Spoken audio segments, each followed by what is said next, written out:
ชาตะปัญโยวัดบรรพตสถิตอำเภอเมืองจังหวัดลำปางรับผิดชอบดำเนินรายการวันนี้เป็นวันพุธสุดท้ายของเดือนศรัทธาญาติโยมวันพุธที่5เนาะปกติจะมี4อาทิตย์4จันทร์4อังคาร4พุธบางครั้งมันก็มาเป็น5พุธก็มี3-4จันทร์5อังคารก็มีแล้วแต่เนาะแต่ละเดือนบัดเต้ากันวันนี้วันพุธที่5ปกติจัดแผนผังของการจัดรายการจะมีวันจันทร์อังคารพุธพัดศุกร์เสาร์อาทิตย์น่าจะมีคนจัดรายการอยู่เป็นประจำในช่วงเวลานี้20 ถึง 22 นาฬิกาสลับสับเปลี่ยนกันวันพุธทุกวันพุธต้นเดือนก็เป็นรูปหนึ่งพุธที่2ก็เป็นรูปหนึ่งพุธที่3ก็เป็นรูปหนึ่งพุธที่4ก็เป็นรูปหนึ่งนะพุธที่5บัดได้ลงไว้ศรัทธาญาติโยม พุธที่4ที่ผ่านไปท่านอาจารย์พระมหานพดลสุวรรณเมธีได้รับผิดชอบจัดรายการแต่พุธที่5นี้แต่เจ้าก็ได้สอบถามท่านอาจารย์ใหญ่พระครูอภิวัฒนวิกรมว่าวันนี้ของภัยท่านอาจารย์ว่ามันมี5พุธเนาะวันนี้พุธสุดท้ายนี้เดี๋ยวผมจะเข้าก็แล้วกันนะ ท่านอาจารย์เหมือนกับว่าท่านอาจารย์จะเข้าแต่ท่านถ้าจะลืมอย่างสักอย่างวันนี้ถ้าจะไปคิดนิมนต์หรือว่าไปเทศน์หรือว่าทำงานอย่างสักอย่างท่านอาจารย์บัดได้เข้ารายการน้องเจเจก็อยู่ด้วยอาจารย์ท่านแต่โทรมาถามท่านมาสมชาติไป อาจารย์ไปไหนบ่ฮู้ปิดไฟมืดทึมอยู่หั่นว่าไฟกุฏิเปิ้นไว้อยู่แสดงว่าท่านอาจารย์ต้องไปปฏิบัติศาสนกิจสักที่สักแห่งอาจจะเป็นกิจนิมนต์ที่ศรัทธาญาติโยมนิมนต์ไปเทศน์ในงานต่างๆเนาะบ่ค่อยว่างสักวันเหมือนกันศรัทธาก็เลยบ่ได้เข้ารายการ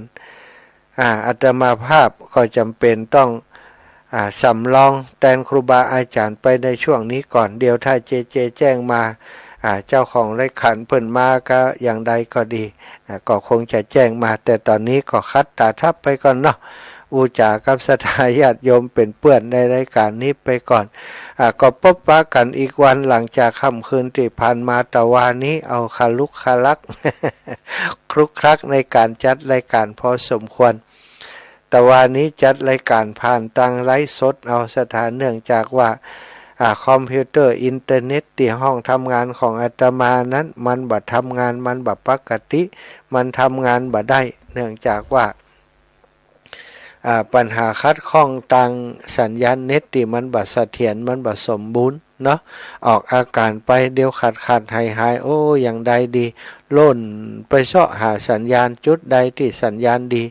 ก็ไปมีเอาปูนสถานที่ศาลาใหญ่ศาลาปฏิบัติธรรมศาลาการประเรียนของวัดบรรพตสถิตที่สำนักงานของท่านอาจารย์ใหญ่พระมหานพดลปุ้นก็เลยขึ้นไปนั่งจัดรายการปุ้นจะยกคอมพิวเตอร์ไปก็บัดตันแล้วเนาะไปนั่งเลยก็ไลฟ์สดนี่มันง่ายหน่อยก็นั่งไลฟ์สดที่หันแล้วก็เกาะสัญญาณไปที่คลื่นสีขาวค่ำคืนที่ผ่านมาเสียงก็อาจจะบ่ค่อยชัดเจนสักเท่าใดมีบางคนโทรมาบอกเสียงบ่ค่อยชัดเท่าใดท่านอาจารย์แต่ก็ฟังได้อยู่ถ้าฟังได้อยู่ก็จูเอาหั่นโอเคเนาะถ้าฟังบ่ได้นี่ก็ปัญหานักแต่ถ้าฟังได้อยู่ก็ถือว่าใจได้ก็ขอบคุณกับศรัทธาทุกท่านทุกคนติดตามรับฟังรายการในค่ำคืนที่ผ่านมาค่ำคืนนี้ก็มาซ้ำกันแฮมละเนาะมาปุ๊บปะกันแฮม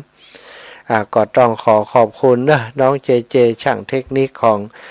คลื่นสีขาวของเฮาที่คอยดูแลผอกอยสถานีให้กับท่านอาจารย์ใหญ่พระครูอภิวัฒนวิกรม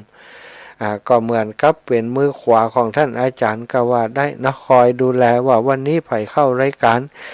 ก็คอยนั่งควบคุมอยู่ที่ห้องทำงานห้องกระจายเสียงของวัดปากตางเจริญขอบคุณนะเจเจที่คอยดูควบคุม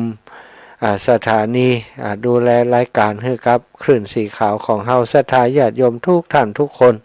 ถ้าบ่มีเจเจก็ลำบากนะคนที่จะฮักในด้านของการเผยแพร่ฮักในการทำงานตรงนี้นะ ซึ่งบ่มีค่าตอบแทนอะไรยังเนี่ยทำโดยจิตใจเป็นสาธารณะจิตใจเป็นกุศลนี้เป็นสิ่งที่ทำได้ยากถ้าบ่มีการจ้างรางวัลคนส่วนใหญ่ก็บ่ทำการทำงานกันละแต่เจนี้บ่เคยเรียกร้องจะเอาการจ้างรางวัลกาที่มานั่งควบคุมอย่างให้เปิ้นสักอย่างนอกจากครูบาอาจารย์ปบปะก็ฮือกาข้าวนมข้าวต้มอย่างเล็กๆน้อยๆก็ว่ากันไปแค่นั้นก็เป็นกำลังใจให้เจแล้วเนาะขอบคุณน้องเจนะขอบคุณเป็นอย่างยิ่งขอบคุณเป็นอย่างสูงปบปะกันวันนี้อีปออีแม่ศรัทธาพี่น้องทั้งหลายเนาะก็ยินดีต้อนรับทุกท่านทุกคนนะพี่น้องต่างเมืองน่านอีปอปนานประเสริฐนาน้อยปนานอันนั้นต่างเมืองฝางพี่น้องบ้านนาเลี้ยงโยมแม่เขานี่ต่างเมืองน่านเมืองน่านตอนนี้เมืองน่านกำลังประสานงานเนอะพี่น้องต่างเมืองน่านแหมสักน้อยก็จะได้มีครูบาอาจารย์ต่างเมืองน่านมาจัดรายการโดยเฮานะตอนนี้อาตมาภาพได้ประสานไปแล้วกับท่านอาจารย์พระอาจารย์สาธิตธีระปัญโยหลวงพ่อเจ้าคณะอำเภอสันติสุขนี่รูปหนึ่งที่จะเอามาจัดรายการโดยท่านอาจารย์ด็อกเตอร์ซึ่งเป็นครูบาอาจารย์โรงเรียนพระปริยัติธรรมที่เมืองน่านเนาะ3 รูปที่เปิ่นส่งชื่อมานะก็จะลองดูรูปใดบ่ฮู้ที่จะเอาแต่กับเฮา หรือว่าถ้าจะเอาแต่ถึง3 รูปก็จะแบ่งเวลาให้ตามที่จะสามารถแบ่งกันได้อย่างวันอังคารที่อาตมาจัดนี่2 ชั่วโมงก็จะแบ่งให้ครูบาอาจารย์นะวันละสัก2 รูปก็ได้เนาะตั้งเมืองน่านนี่นะอาจจะวันอังคารต้นเดือนเอารูปนี้กับรูปนี้อีกอังคารหนึ่งก็จะเอาอีกรูปหนึ่งเข้ากับครูบาอาจารย์รูปอื่นก็จะพยายามซอยเวลาของอาตมาภาพแบ่งให้กับครูบาอาจารย์ที่อยู่ในพื้นที่ต่างๆ8 จังหวัดภาคเหนือของเฮาอันนี้ก็ได้ปรึกษาหารือกับท่านอาจารย์ใหญ่ผอ.คลื่นสีข่าวท่านพระครูอภิวัฒนวิกรมแล้วว่าท่านอาจารย์เวลาที่ท่านอาจารย์มอบให้กับผมมานั้นผมขออนุญาตมาสร้างพื้นที่ให้กับครูบาอาจารย์รูปอื่นๆเปิ่นได้ออกรายการโดยได้ก็ครับเปิ่นก็ว่าแล้วแต่ท่านมหากะผมมอบให้แล้วจัดการได้ตามที่ท่านมหาเห็นสมควรเถอะนะอันนี้ก็ให้ศรัทธาญาติโยมฟังไปตัวเนาะเนื่องจากครูบาอาจารย์แต่ละพื้นที่ที่เปิ่นมีความรู้ความสามารถบางทีเปิ่นก็ต้องการโอกาสในการที่จะมาแสดงความคิดเห็นหรือว่านำสิ่งดีๆมาแบ่งปันให้กับศรัทธาญาติโยมพุทธศาสนิกชนเหมือนกันแต่บ่ค่อยมีโอกาสก็เลยจะมอบโอกาสตรงนี้ให้เปิ้นถ้าอยู่ด้วยกันไปน้ำเนียงเสียงธรรมเป็นที่ถูกอกถูกใจของศรัทธาญาติโยมแล้วครูบาอาจารย์เปิ้นมีความสุขเปิ้นมีความพร้อมในการที่จะทำงานด้วยกันในพื้นที่ของคลื่นสีขาวตรงนี้ก็จะได้มอบเวลาให้กับเปิ้นเป็นกิจลักษณะไปเนาะแล้วแต่ละรูปแต่ละองค์เปิ้นแสดงสปิริตความรับผิดชอบความเสียสละมามีแสดงความตั้งใจมาถ้าเปิ้นตั้งใจแต่นะอยากจะใจพื้นที่ตรงนี้ในการสื่อสารในการให้ความรู้กับศรัทธาญาติโยมในเรื่องราวต่างๆที่เป็นประโยชน์ก็จะได้มอบเวลาให้เปิ้นไปตามที่หันควรที่ครูบาอาจารย์เปิ้นจะอนุเคราะห์หันดีหันงามตัวเนาะก็แจ้งคือทราบไว้ก่อนอาทิตย์หน้านี้ละวันอังคารหน้านี้อาจจะเป็นพี่น้องต่างเมืองน่านมาแล้วเนาะเดี๋ยวใกล้ๆเนี้ยอาตมาก็จะประสานงานไปหาครูบาอาจารย์เปิ้นก่อนเช็คให้เรียบร้อยว่าวันอาทิตย์นี้ท่านอาจารย์พร้อมอังคารหน้าที่ท่านอาจารย์พร้อมก็ครับถ้าพร้อมก็จะได้นิมนต์เข้ารายการโดยนะรูปใดบ่ฮู้นะจะลองเช็คหลวงพ่อเจ้าคณะอำเภอสันติสุขก่อนถ้าท่านพร้อมก็จะให้เข้าก่อนเลยเนาะ ศรัทธาญาติโยมพบปะกันแล้วเนอะพี่น้องทุกที่ทุกพื้นที่นะตั้งเมืองฝางแม่อายชัยประการพี่น้องตั้งท่าตอนก็ฟังกันอยู่วันก่อนนี้ไปติท่าตอนเนาะ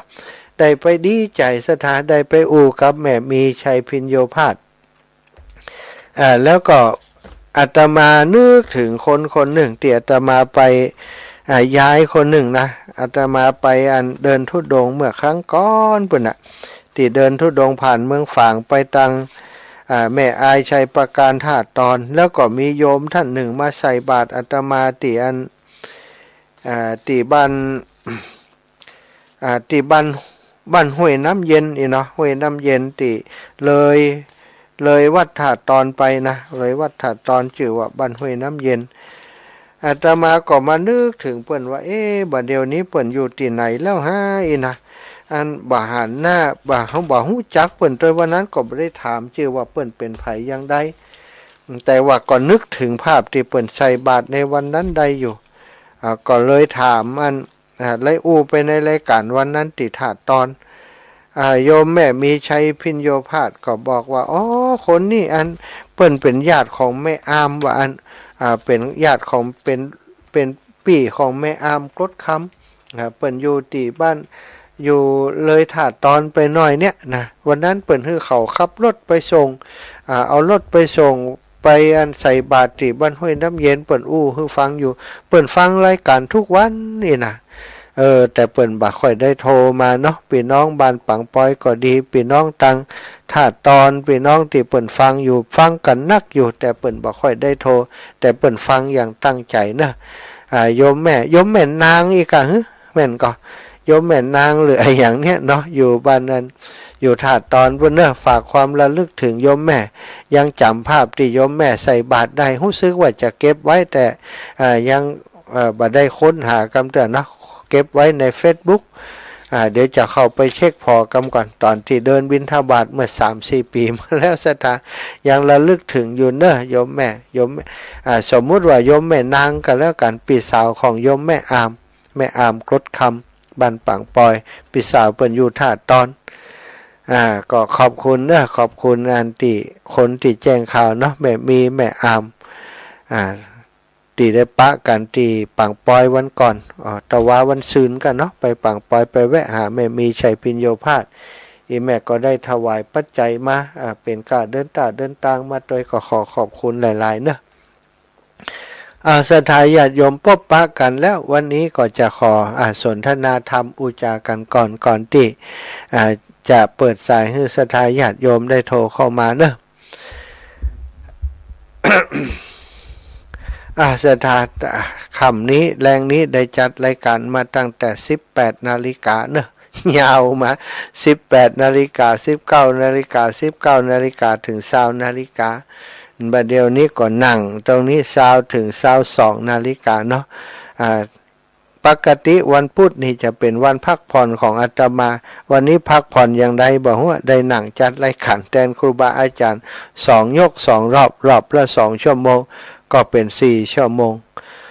ชั่วโมงต้นชั่วโมงแรกที่จัดรายการที่ลำปางตอนหัวค่ำเนาะอาจจะบัดถึงบ้านถึงจองของอีแม่ทุกพื้นที่ในช่วงนั้นเพราะบางสถานีเปิ้นก็ออกอากาศในถิ่นของเปิ้นอยู่ครูบาอาจารย์ในพื้นถิ่นของสถาเปิ้นจัดรายการอยู่แต่ว่าในช่วงนี้กินพื้นที่ไปหลายจังหวัดแล้วก็หลายสถานีบัดต่ำกว่า28สถานี29สถานีที่เปิ้นร่วมอยู่ในเครือข่ายที่เผยแพร่นำสัญญาณเสียงไปถึงบ้านถึงจองของศรัทธาญาติโยมเนาะก็ขอทบทวนย้อนไปตะกี้ที่จัดรายการตั้งแต่ชั่วโมงแรกได้อู่ถึงเรื่องเคล็ดลับของการที่จะรักษาศีลให้บริสุทธิ์จะทำสมาธิให้มันเตี่ยงมันคงอุปจาระสมาธิอัปปนาสมาธินะคณิกะสมาธิอุปจาระสมาธิอัปปนาสมาธิจะให้มันเกิดขึ้นแล้วก็อยู่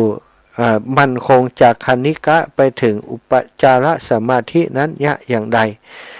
แล้วก็เคล็ดลับในการที่สร้างปัญญาให้ปัญญานี้หู้เท่าหู้ทันในเรื่องของ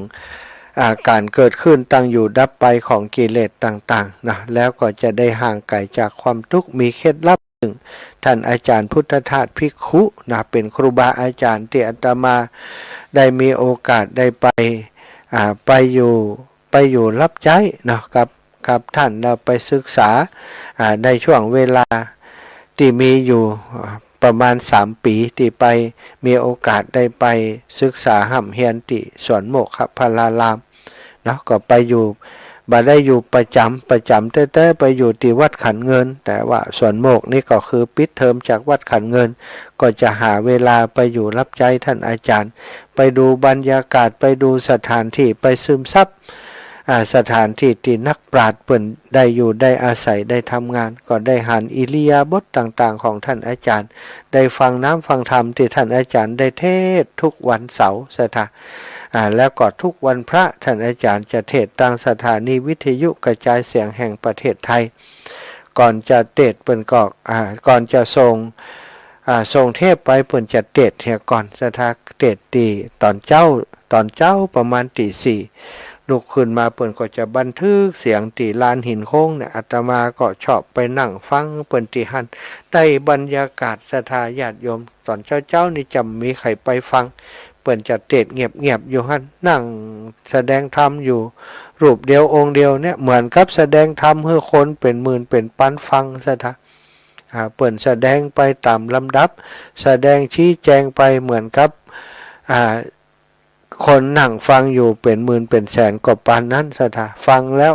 มันได้อารมณ์เหมือนกับมีเพื่อนนั่งฟังอยู่ทั้งที่บางทีก็มีคน2 คนไปนั่งฟังท่านอาจารย์อยู่ตรงนั้นนะก็มีหลายเรื่องหลายเล่าฟังแล้วก็เก็บมาใช้ประโยชน์ในการปฏิบัติของตัวเองตอนที่ศึกษาละเพศไปก็ยังใจธรรมะที่ท่านอาจารย์เปิ่นได้สั่งได้สอนได้อธิบายขยายความไว้เข้าใจก็นำมาปฏิบัติสิ่งใดที่ท่านอาจารย์เปิ่นฝากไว้โดยความเป็นห่วงก็นึกถึงสิ่งเหล่านั้นอยู่ตลอดเวลาโลกาถ้าศีลธรรมบักกลับมาโลกาจะพินาศท่านอาจารย์จะมีกรรมที่เป็นกรรมคมกรรมที่เตือนสติให้คนทั้งหลายอยู่เสมอที่สิ่งหนึ่งกรรมหนึ่งที่อาตมาฟังแล้วจำใส่ใจอยู่ตลอดเวลาท่านอาจารย์ได้แต่กับพระนวกะหลายรูปหลายองค์ที่ไปอบรมเปิ่นบอกว่าคนเฮานั้นอยู่ที่ไหนสร้างประโยชน์ให้คนอื่นได้นักที่สุดก็ควรจะอยู่ในจุดนั้นคนเฮาเกิดมาเพื่อจะสร้างประโยชน์ให้ตนและผู้อื่นการที่ประโยชน์ตนจะสมบูรณ์ต้องสร้างประโยชน์ของผู้อื่นให้สมบูรณ์ฉะนั้นไผมีโอกาสทำงานก็ดีมีโอกาสทำหน้าที่ก็ดีอยู่ตรงไหนแล้วสร้างประโยชน์ให้คนได้มากก็ควรจะเลือกเอาเวลาของแต่ละคน24 ชั่วโมงเหมือนกันแต่โอกาสของแต่ละคนบ่เหมือนกันถ้าไผแสวงหาโอกาสที่ดีได้มีโอกาสที่ดีกันมีโอกาสเป็นพระสงฆ์องค์สังฆเจ้าถือว่าเป็นผู้ที่มีโอกาสที่ดีในการที่จะได้เผยแผ่น้ำธรรมคำสั่งสอนนำสิ่งดีๆไปแบ่งปันให้กับคนอื่นเพราะการเป็นฆราวาสญาติโยมทั้งหลายนั้นส่วนใหญ่ก็ต้องยุ่งต้องง่วนอยู่กับการทำหน้าที่เลี้ยงดูตัวเองเลี้ยงดูครอบครัวแสวงหาทรัพย์สินต่างๆเนาะมกมุ่นอยู่ในราคะตัณหาต่างๆเป็นชีวิตที่คับแคบเป็นชีวิตที่จะต้องเผชิญกับปัญหารอบด้านรอบทิศรอบทางแต่ภิกษุทั้งหลายคนที่เป็นบรรพชิตนี่ตัดปัญหาเรื่องการหาอยู่หากินเฮ็ดอยู่เฮ็ดกินปัญหาของเรื่องกามตัณหาราคะตัณหาต่างๆตัดสิ่งเหล่านี้ไป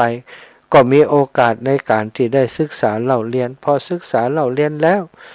มีโอกาสในการแสดงธรรมมีโอกาสในการสั่งสอนซึ่งเป็นประโยชน์แก่คนทั้งหลายก็ควรทำสิ่งนั้นให้ดีที่สุดนะท่านบอกว่าชีวิตของผมทุกวันนี้ผมมีชีวิตเพื่อผู้อื่นชีวิตส่วนตัวของผมบ่มีอะไรอย่างติดเพื่อตัวเองสักอย่างเดียวชีวิตที่เหลือเพื่อประโยชน์ของคนอื่นทั้งนั้นเป็นกรรมที่ก้องอยู่ในหูตลอดสถานอาตมานี่ชีวิตที่เหลือปัจจุบันนี้ก็อยากจะทำตามปณิธานที่ท่านอาจารย์เพิ่นก็ทำมานั่นก็คือชีวิตที่เหลือเพื่อประโยชน์ของผู้อื่นทุกวันทุกเวลาบ่ได้กึดถึงเรื่องตัวเองสถานแม้กระทั่งเรื่องของครอบครัวนี้ก็บ่ได้ไปกึดถึงว่าลูกจะอยู่อย่างใดคนที่บ้านอดีตแม่บ้านเปิ่นจะอยู่อย่างใดเนาะเพราะว่าทุกคนเกิดมาต้องมีวิถีชีวิตของตนเองเมื่อเฮาเลือกทางเดินแล้วเลือกสิ่งที่เป็นประโยชน์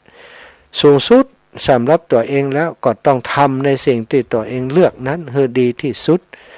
จึงจะเกิดประโยชน์ต่อตัวเองอาตมาสละ สถานภาพการเป็นพ่อบ้านการมีครอบครัว การเป็นผู้ครองเรือนมาบวชในพระพุทธศาสนาในครั้งนี้ก็โดยวัตถุประสงค์อยากช่วยเหลือผู้อื่นนะโดยเฉพาะเรื่องที่เป็นปัญหาทำให้ได้มาบวชมีโอกาสได้มาบวชเนาะเรื่องที่ส่งให้อาตมาต้องตัดสินใจและได้มาบวชก็คือเรื่องเกี่ยวกับโรงเรียนขนาดเล็กในหมู่บ้านในชุมชนของอาตมาที่นักเรียนลดน้อยลงไปแล้วครูก็ถูกตัดออกไปตำแหน่งผู้อำนวยการก็มีตำแหน่งพันลงก็มีตำแหน่งครูต่างๆถูกตัดไปจนเหลือครูที่เป็นข้าราชการจริงแค่เพียงคนเดียวโอ้เป็นปัญหานักหน่วงของชุมชนของหมู่บ้านของโรงเรียนจะจะได้นาทีแรกเปิ่นจะเอาไปยุบไปรวมกับโรงเรียนอื่นแต่คนในหมู่บ้านในชุมชนโดยเฉพาะผู้ปกครองก็มีความเดือดร้อนบ่อยากจะไปบ่อยากจะอยู่ที่นี่ไปก่อนจะอย่างใดตอนนั้นเป็นลุงนานอย่างใดดีฮะจะช่วยลูกช่วยหลานถึงวันนี้เขาบ่อยากไปที่อื่นเขาอยากจะเฮียนที่ตรงนี้อย่างใดใดพ่องสุดท้ายนะทางที่ตามจริงก็คือลูกเขาก็ย่ำก่อมได้เฮียนที่หั่นแล้วหลานก่อมได้เฮียนที่หั่นแล้วเพราะว่าคนอื่นๆก็คือลูกหลานของพี่น้องชาวบ้านแต่ก็เหมือนกับลูกหลานเฮานั่นแหละเขาบ่อยากไปที่อื่นก็มากือว่าจะอย่างใดดีถ้าเป็นฆราวาสสถาอาตมาก็ต้องเลี้ยงดูครอบครัวต้องมีภาษีสังคมส่วนตัวสะปะสะเป็ดนะก็อยู่คลุกคลีโดยฆราวาสธรรมต่างๆเนี่ยจะต้องคลุกคลีกับหลายกลุ่มหลายอายังต่างๆต้องมีค่าใช้จ่ายในส่วนที่อยู่กับสังคมถ้าจะมาอบอุ้มโรงเรียนก็คงอย่างบ่ได้แม้กระทั่งการจะไปแสดงความคิดเห็นระดมทุนขอความช่วยเหลือก็คงจะเป็นการยากกลับมามองดูแล้วก็นึกถึงกรรมของครูบาอาจารย์ถ้าไผ่ทำได้ถ้าทำชีวิตที่เหลือเพื่อผู้อื่นได้เป็นชีวิตที่ประเสริฐอาตมาคิดถึงกรรมนี้ศรัทธาญาติโยมเลยได้ตัดสินใจว่าเวลาของเฮาเหลือกี่วันกี่เดือนกี่ปีบ่ฮู้แต่ต่อจากนี้ไปจะใช้ชีวิตที่เหลือเพื่อประโยชน์แก่ผู้อื่นภาระหน้าที่ในครอบครัวมีอย่างสะปะสะเป็ดบักกล้วยเตดมะละกอที่ว่าไว้ได้จะแปลงบ้านแปลงจ้องฮือกับคุณครูแม่บ้านที่เปิ่นจะเกษียณกะว่าจะแปลงบ้านหลังน้อยๆฮือเปิ่นที่เปิ่นปรารถนาอยากได้สั่งหินสั่งทรายมาลงแล้วศรัทธาญาติโยมกำลังจะสั่งเล็กเขาจะนัดเอาเล็กมาลงพอมีปัญหาตัดสินใจอย่างแล้วระงับการที่เขาจะเอาเล็กมาส่งเขาก็บอกดีกะตันทำอันสั่งมาแล้วถ้าบ่เอานี่ก็เสียหายแย่เลยน้องบ่ฮู้จะอย่าได้เขาก็เลยยังบ่สั่งมาก็เลยได้หลอดตัวไปแต่หินที่ซ้ายสั่งลงไปกองนั้นกลายเป็นดินไปหมดแล้วณบัดนี้ศรัทธา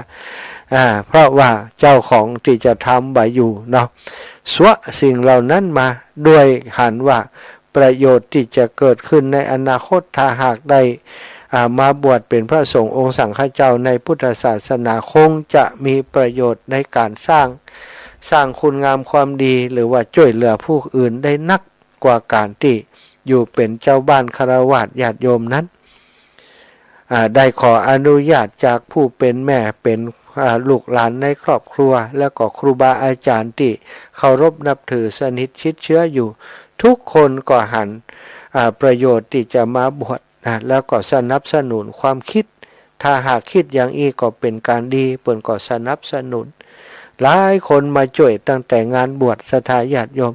ตอนนั้นนี่บ่ฮู้นะว่าจะได้มีโอกาสมานั่งจัดรายการอย่างอีกก็คือเรื่องเหล่านี้บ่อยู่ในความคิดเลยคิดว่าคือมันไกลเกินฝันของเฮาการจะตั้งสถานีวิทยุ1สถานีบ่ใช่เรื่องง่ายแล้วการจะมานั่ง จัดรายการวิทยุเอานั่นเอานี่มาจัดรายการทำให้คนสนใจติดตามรับฟังเป็น10 คน20 คนเป็น100 คนพันคนเป็นเรื่องที่ยากเฮาคงมีโอกาสได้ทำอย่างอีหรอกนะคิดว่าคงมีโอกาสพอคิดว่าเฮามาเป็นพระสงฆ์องค์สังฆเจ้าจะหาความช่วยเหลือจะหาการสนับสนุนจังใดมาช่วยโรงเรียนขนาดเล็กที่เฮารับผิดชอบอยู่ก็มองหาว่าจะมีสื่ออย่างพ่องที่จะช่วยเฮาได้เนาะมีเริ่มจากการทำเอกสารแจกไปแสดงความคิดหันที่หั่นที่นี่ขอความช่วยเหลือที่หั่นที่นี่บางทีเปิ่นก็ฮับปากว่าจะช่วยนะสถาแต่ว่าเวลาล่วงเลยไปเปิ่นก็ลืมไป เอาจะไปทวงเปิ่นก็บ่ดีเพราะเปิ่นลืมไปแล้วลืมโดยความตั้งใจหรือว่าลืมโดยความจำเป็นต้องลืมเพราะว่าตอนฮับปากก็มีกำลังอยู่แต่ตอนที่พอจะไปให้ความช่วยเหลือเปิ่นกำลังเปิ่นบ่มีมันทดมันถอยไปง่ายๆว่ามันมีสตังค์อย่างเก่าอีกเถอะเนาะเฮาก็จะอย่างใดดีนะก็เลยมาคิดถึงว่าจะต้องปฏิบัติตัวอย่างใดจะต้องทำกิจกรรมอย่างใดเพื่อจะช่วยเหลือโรงเรียนขนาดเล็กให้ได้ก็คิดว่าเฮานี่ถ้าสมมุติว่าเดินธุดงค์ก็จะได้ก็จะนึกถึงในตูนบอดี้สแลมน่ะเปิ้นอยากจะช่วยโรงพยาบาลเปิ้นก็มีแค่กำลังกายกำลังใจไปวิ่งออกวิ่งได้เงินเป็นหู้ต่อใดแต่เฮานี่มันใจคนที่เขาฮู้จักถ้าเฮาเดินทุดงอย่างอย่างน้อยก็เฮาบ่ได้เต่าเปิ้นแต่ได้เล็กๆน้อยๆก็ยังดีที่พอจะหันช่องทางช่วยโรงเรียนก็เลยได้ไปเดินทุดงสถานมีกำลังใจอยู่อย่างหนึ่งก็คือที่ท่านอาจารย์พุทธทาสได้บอกไว้ถ้าคนเฮามีชีวิตที่เหลือเพื่อผู้อื่นนั้นมันจึงมีคนช่วยเหลือนี่คนบ่หันเทวดาจะต้องหันแต่เขาจะต้องพิสูจน์ให้เขาหันว่าเขามีความตั้งใจจริงมีความอดทนจริงถ้าตั้งใจจริงถ้ามีความอดทนจริงมีความภาคเพียรมานะพยายามจริงมีความซื่อสัตย์ต่อความคิดมีความซื่อสัตย์ต่อผู้อื่นจริงคนจะหันในที่สุดแล้วการทำงานของเขาก็จะราบรื่นแต่แรกๆมันอาจจะกระท่อนกระแท่นเหมือนครับที่เฮาเดินทางนั้นศรัทธาญาติโยมถ้าเส้นทางที่มันครุขระอยู่มันก็เดินทางล่าช้าเดินทางลำบากแต่วันหนึ่งถ้าเส้นทางถูกเพี้ยวถูกทางมันราบมันเรียบมันก็จะเดินทางโดยความสะดวกสบายขึ้นตอนแรกๆเขาอาจจะบ่มีเพื่อนร่วมทางคนร่วมอุดมการณ์คงที่มีความคิดเห็นเหมือนกันแต่ถ้าเฮามีความอดทนมั่นคงอยู่ตรงนั้นวันหนึ่งคนที่เปิ่นหันถึงจิตใจอันเด็ดเดียวของเฮาเปิ่นก็จะร่วมทางเดินทางโดยหวานคิดถึงสิ่งโมนี้คิดถึงประโยชน์ที่จะเกิดขึ้นได้ตัดสินใจทำแล้วสุดท้ายศรัทธาเฮาก็ได้มานั่งพบปะกันอย่างอีเป็นพี่เป็นน้องเป็นญาติธรรมเดินร่วมทางกันมาโดยเมตตาของครูบาอาจารย์ท่านอาจารย์สาธิตธีระปัญโยเปิ่นปาอาตมามาฮู้จักกับท่านพระครูอภิวัฒนวิกรมพระครูอภิวัฒนวิกรมได้พิสูจน์โดยการติดตามดูการทำงานของอาตมาต่างๆแล้วก็หานว่ามีความตั้งใจจริงเปิ่นถึงได้มาช่วยศรัทธาถ้ามีครูบาอาจารย์ท่านอบอุ้มมาอาตมามีโอกาสได้มานั่งแอบให้ปล่อยแม่ฟังที่นี่นะอันนี้ก็เป็นบุญของตัวเก่าติดตัดสินใจแล้วก็ทำจริงอย่างติดตั้งใจไว้ได้ซื่อสัตย์ต่อตัวเองซื่อสัตย์ต่อความคิดของตัวเก่าถึงวันนี้ชีวิตที่เหลืออย่างที่ท่านอาจารย์พุทธทาสสอนไว้จริงๆซะนะชีวิตที่เหลือเพื่อผู้อื่นเท่านั้นเพื่อให้คนอื่นมีความสุขเพื่อให้คนอื่นมีความรู้ในเรื่องนำธรรมคำสั่งสอนก็พยายามค้นคว้าที่ปฏิบัติเอง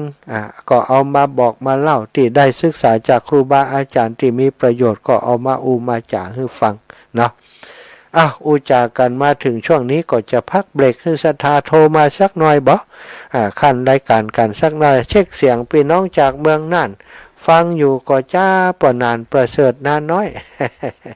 อีปอมมาได้โทรมาเมินละกึดเติง0808844173เนอะฝ่ายสะดวกฝ่ายติ ฟังอยู่ในขณะนี้ชัดเจนจะใดบ่ชัดเจนจะใดโทรมามาจากันเนอะปนานประเสริฐน้าน้อยฟังอยู่หรือไม่พี่น้องต่างเมืองน่านพี่น้องต่างเมืองพะเยาพี่น้องต่างเมืองพานพี่น้องต่างเมืองพานท่านอาจารย์เมืองพานของเฮาเนอท่านยังบ่พร้อมเตะคุณยายของท่านบ่สบาย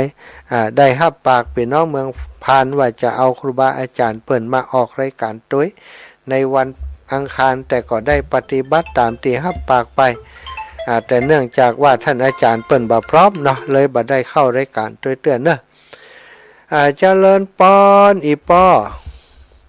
ครับไว้สักครับท่านโอ้สัตว์ตู้เลยโทรหานั่นก้าอะไรหาอยู่เหมือนกันเนอะเป็นกำลังใจอยู่นะเป็นกำลังใจกันเหมือนนะครับป้อสบายดีเนาะครับสบายดีครับสบายดีครับเสียงดังเช่นกันเนาะจ้าเช่นกันสบายดีเนาะสบายดีพ่องมาสบายดีพ่องเจ็บหัวแต่เจ้าน้อยนึงมันกดจำไว้มั้นะนายก็เจ็บหัวแต่เจ้าแยกการนักไว้หน่อยแต่ว่าสัตว์รูปป่อนะครับไว้สักครับป่อบุญธรรมโป่งน้องเอาพี่น้องเวียงป่อเป้ามากันโลนี่โป่งเทวีมาแล้วแม่สังเงียมใช้น้ำนมัสการเจ้ารอบที่สองเนอขอโทษในเจ้าเนอจำเป็นอย่างได้แม่เหนื่อยได้เป็นคนดีอย่างอี้นะแม่ดีใจภูมิใจด้วยถึงมาได้เป็นญาติก่อนนะว่าเป็นญาติแม่ดีใจด้วยถ้าเป็นแม่นี่จะดีใจภูมิใจประเด็นนี้ก็ตึงดีใจภูมิใจที่ท่านเนี่ยได้ทำได้การที่จัดการเป็นอย่างท่านนี่ยากนักโอ้สัตว์ตัวขอบคุณนี่แม่นะเจ้าแต่ตูปันกันคนน้อยไปเมืองน่านก่อนยมแม่ไปหาปอน้อยสมเพชรก่อนปอน้อยสมเพชรไม่นอกไม่รู้หากันนอกนั่นแหกกึดเติงหาปะโตเดี๋ยวจะได้ครูบาอาจารย์ตั้งเมืองน่านมาจัดรายการตัวละบัดเดี๋ยวเปิ่นส่งชื่อมานี่3คนน่ะวันอังคารจะเอาเข้ารายการตัวป่อมีแต่คนฟังบ่มีครูบาอาจารย์จัดรายการเมืองน่านต้องมีกันเนาะมันง่อมหากันเนี่ยถ้ามีครูบาอาจารย์มาจัดมันจะได้แน่นแฟ้นกันแหมน้อยอังคารหน้าได้ฟังแน่นอนไฟบ่ฮู้แต่เนอะยินดีด้วยครับสาธุป่อปัดกันคนน้อยกับไผบ่ฮู้เด้อนี่ไผตั้งได้จ้า0528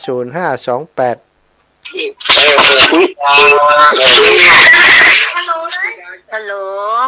จากไหนแม่เจ้าโอ้เลยแม่โอ้เลยปิดวิทยุก่อนเจริญปอนแม่เจ้าปิดแล้ว3521จากไหนไหนแม่หยังฮู้ก็แม่หยังฮู้จักก็กันน่ะกำลังถามเนี่ยแม่แก้วน่ะกะแม่แก้วไหนแก้วเจซ่อนน่ะแม่แก้วจะติเปลี่ยนกับป้าหมอน่ะเป็นเปลี่ยนกับป้าหมอเนาะเจ้าแม่แก้วจะซ่อนไปแอลได้เปิ้นก่อนนี่ได้กะมันใจว่าส่งชื่อไปแล้วยังไหนไปแอลนครพนมน่ะส่งชื่อไปแล้วได้ไปบ่ได้ไปน่ะหมดโอกาสมันแม่หุ่นตีนั่นว่าจะไปกาแล้วกำรุ่นมาพี่หมอเพิ่นว่าไอ้แม่บ่ไฟแต่ก็ได้มันคนนั่นเริ่มได้ไปกิจกรรมกระชงปัจจัยไปยาได้มันเป็นหยังเจ้าสาธุแม่นะเจ้าปัดกันคนน้อยไปเอาลำปูนด้วยกันเจริญปอนแม่สุกแก้วสอนศีลสอนรับจังนะโอ้มาได้พระพรสักกรรมเจ้า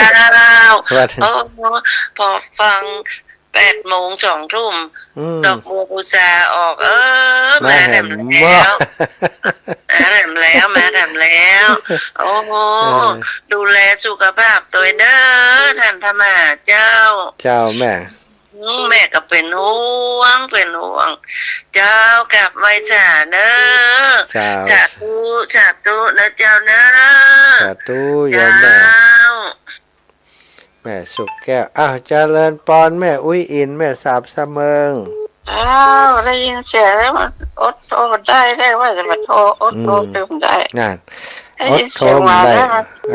ด้ เสีย ยิ ง นเสียงหวานแล้วจะอดก็ได้ เสียงแหบเลยเสียงแหบสิริพรกะวางไม่วางเรดิโอนะเจ้า ชัดเจนดีเนาะ ชัดเจน เออ วันเสาร์ถ้าทำของแล้วไปส่งแล้วก็มีนะ อ๋อเจ้าเดี๋ยวจะบอกให้แม่เนอะ จ้า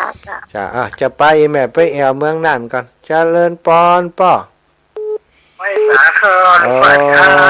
ปะกันเมินน่ะดับปิ้งวันนั้นวันพระก็ห้องหายป่อไหนก็ได้อ่ะ ท่านปอกไปวัดครับมัน แต่ว่าแล้ว เป็นอาจารย์น้ำกินน้ำตาลเนาะ อีป่อไว้วัดปุ่นนะนอนวัดก้าคนเฒ่าเองเนาะวันอังคารนาจะเอาครูบาอาจารย์เมืองน่านมาออกรายการตัวเนอะป่อเนอะ ครับเป็นห่วงอยู่ตลอดขอให้ลูกให้สาวดีนะครับเนี่ยอันลูกเพชรกันชัดเจนดีครับเนี่ยที่ว่าทำประโยชน์นะครับ โอ้ดีป่อก ำลังใจให้ลูกเนี่ยขอลูกท่านจะดีมีทุกเอายังเอาลมหายใจปอกต่อไปครับแล้วก็ขอให้ลูกรักษาเพชรดีนะครับเนี่ย สาธุบุญหักษาอีป่อเหมือนกันเนอะระลึกถึงพี่น้องต่างเมืองน่านทุกคนสาธุ ทุกครับลูกเอ้ย สาธุเนี่ยปนานปอนเสิร์ตนานน้อยนี่เจริญปอน แม่สายทอง เจ้านั่งนะก่อนอย่างแม่ว่านะอดมันได้นะ อดมาได้ คนโตเฉย เจ้า ดอกโบบูชานะ อ่ะ ดอกโบดอกน้อยเฝ้าคอยที่คนใจบุญนะกะเจ้าฟังเสียงลึกซึ้งนะ เจ้า เจ้าอันก่อนมินิบทเจ้าเพราะว่า ได้ นักหวาเด็กคนเนอป้นว่าอย่างก่อนน่ะที่ทำว่ามันอยู่ในอันเปลวอย่างกับเปลวเทนละลายแทงเนี่ยเมื่อเปล่าแสงอนัมภัยชีวิตมาอะไรไปหรือสิ่งไว้ทดแทนเนี่ยชีวิตไร้สาขณะนี้ยังไม่สายเกินที่จะแก้ไขน่ะแม้ชีวิตเหลือน้อยลงเพียงใดน่ะคนภูมิใจที่ได้ทำดีทันมีใครเห็นหรือไม่เป็นไรเล่าใครคนเลือกเอาความดีที่สร้างสวรรค์มีใครเห็นหรือไม่สำคัญใจเรานั้นรู้ว่าดีเท่านี้พอเจ้าสาธุเอาก่อนดีมักสาธุ สาธุเจ้าเจริญปอนพี่น้องแม่อายใบสาเจ้าสาวแม่อายไปลำปางมาลูกม้ามได้เลยม้ามหาสักเถี่ยใจไกลกันเพิ่นไปเพิ่นไปหาแถวบ้านเพิ่นมาแม่บ้านน้องเอลกับบ้านลูกสาวแม่ก็ยังแม่เนาะอันนี้เขาไปด้วยรถตู้จ้ะไปเอวผ่านลำปางไปเอวที่อันเขื่อนกิวลมเขาอย่างนั้นน่ะอ๋อไปเอวมันมาเอวก็แวะหากะแวะบรรพตพงกะ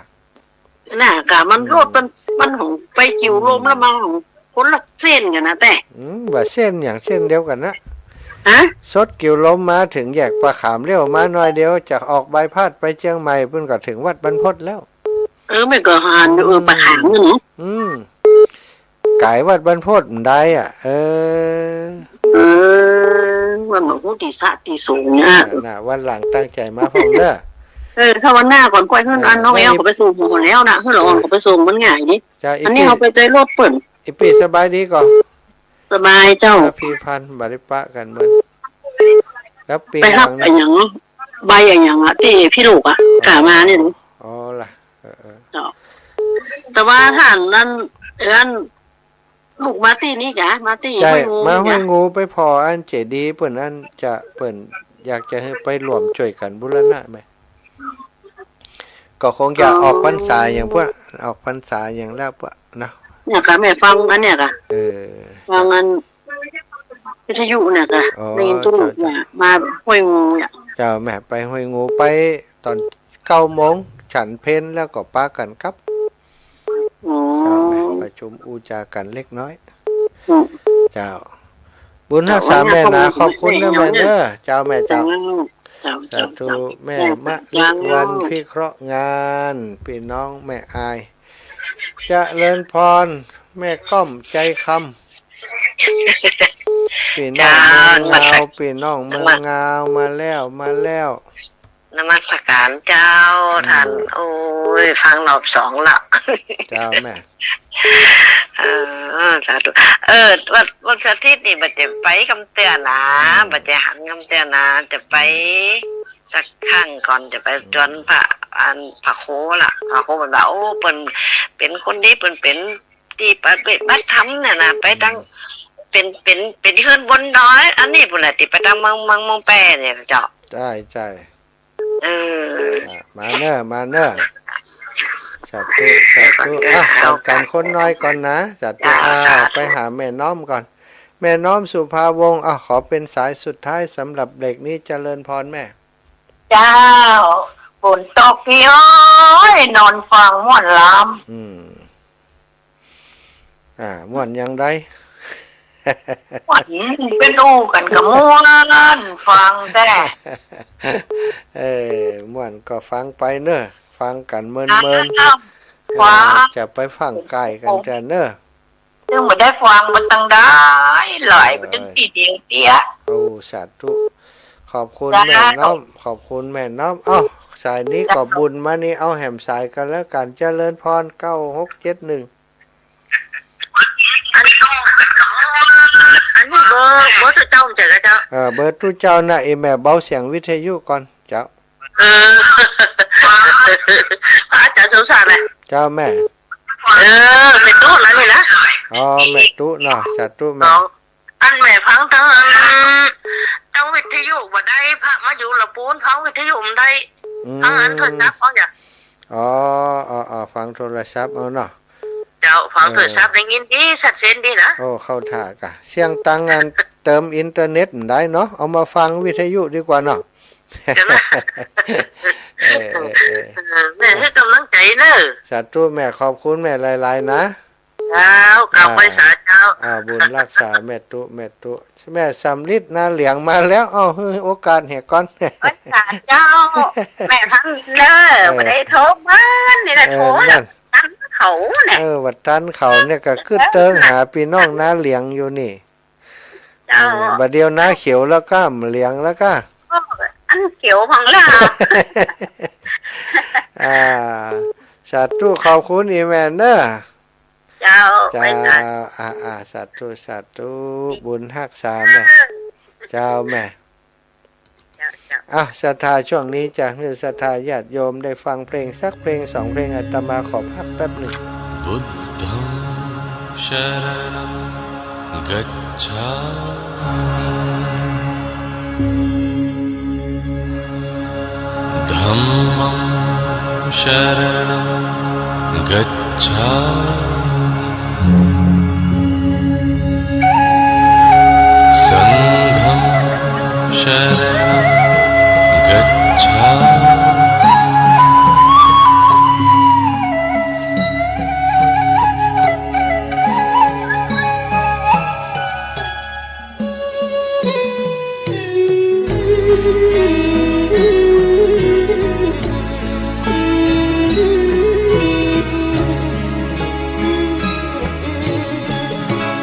พระอานนท์ออกมาข้างนอกแล้วยืนแอบสะอื้นกล้ำกลืนทุกโทมทวี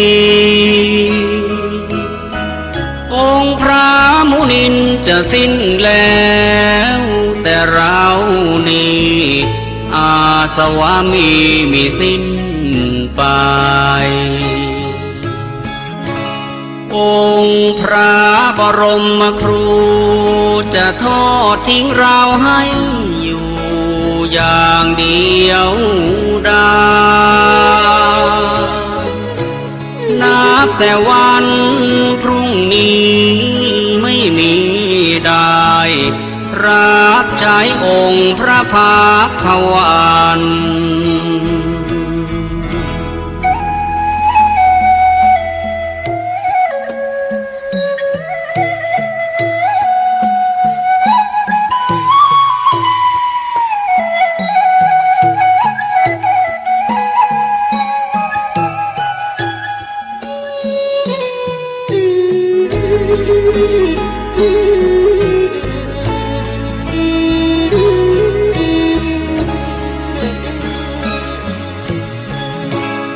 นนท์นี้จากผู้อาจทางถือบาทจีวร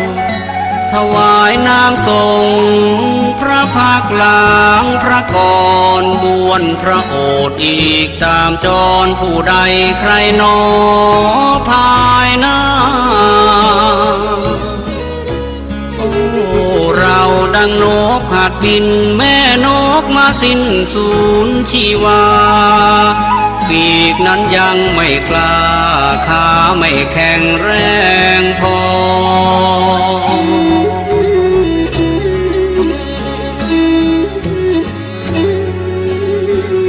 ยังบินทลาต้องระวังรังรอปีกแม่แผ่คอยบินคลอได้พอหล่อเลี้ยงชีวาน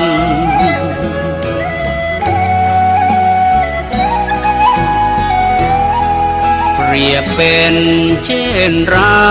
ได้เพียงพระโสดาบันยังไม่ทันสำเร็จเป็นพระอรหันต์พระศาสดาก็จะมาปรินิพพานในราตรีนี้ไม่นานผ่านเลยลาลับลวงไป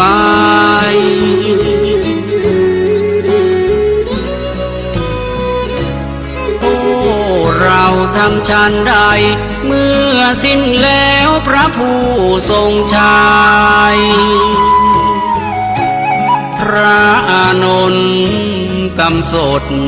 น้ำตานองหยดรินไหล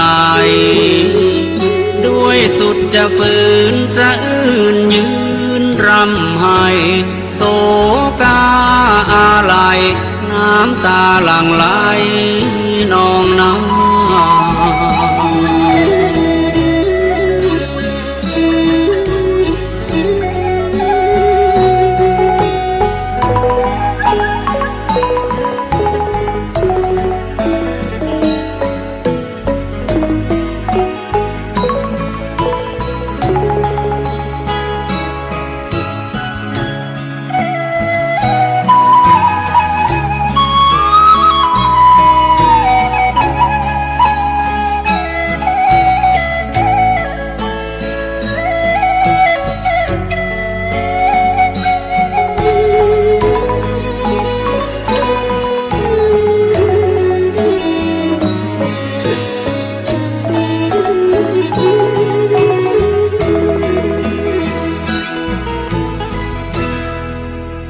องค์พระโทศพลไม่เห็นอานนท์อยู่ในนั้นจึงตรัสถามว่าอานนท์ไปไหนกัน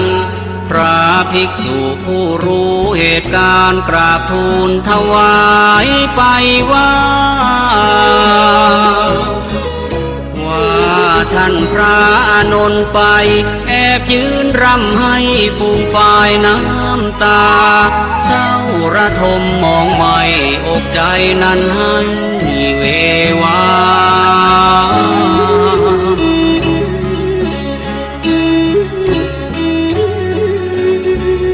ยามใดสิ้นสูญพระดุลยศาสดาก็ดังชีวาพระอานนท์นั้นสิ้นไปกัญชาสังฆทราบความดังนั้นคลันองค์พระทรงชัยให้ตามพระอานนท์มาใกล้แล้วย้ำทำให้ปลอบโยน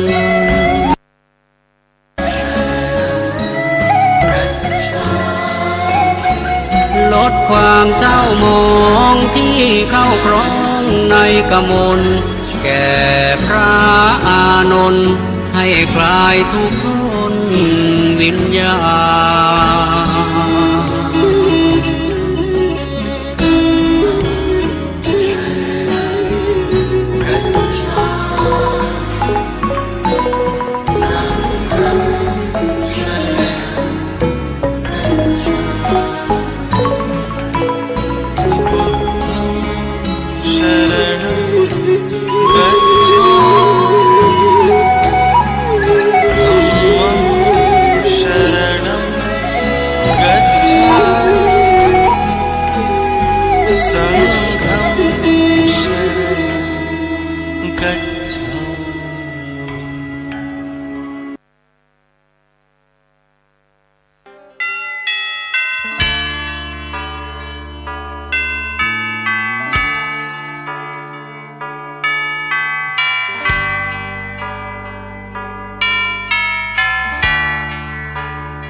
เชิญชวนทุกท่านเข้าวัดเข้าวา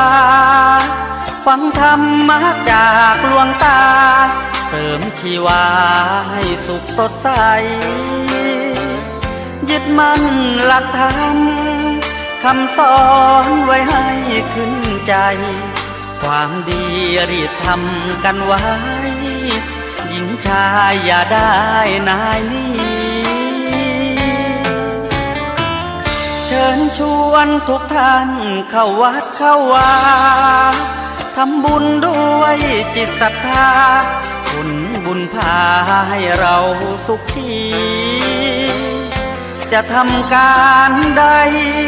นำใช้ในสิ่งดีดีทำบุญให้ทานวันนี้ไม่มีใครว่าใครชังสมัยก่อนประทับใจปู่ย่าตายายวันพระไม่เคยเบื่อหน่ายจำได้ไม่ลืมสักครั้งเหตุใดวันนี้มีคนเข้าวัดน้อยจังอยากให้เหมือนก่อนอีกครั้งฝากความหวังกับคนรุ่นใหม่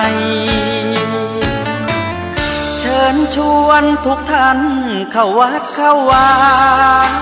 รับศีลรับพรหลวงตาเสริมคุณค่าให้กับจิตใจกระทำความดีเรื่องนี้ไม่ต้องอายใครว่างจากการงานเมื่อใดเชิญชวนท่านไปทำบุญ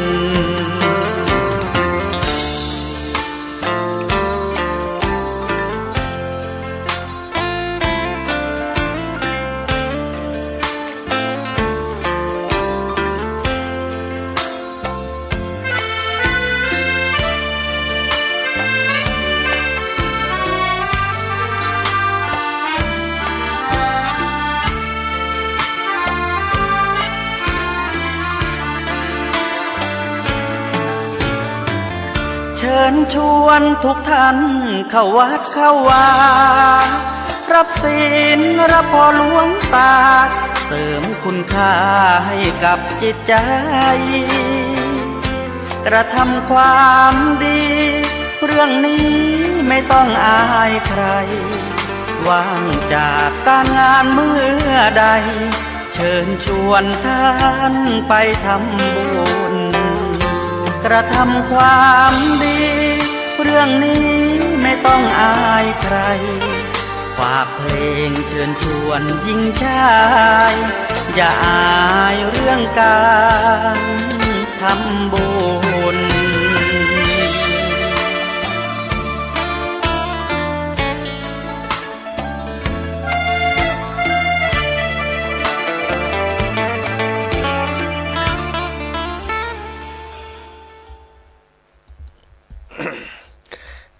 ธรรมะสวัส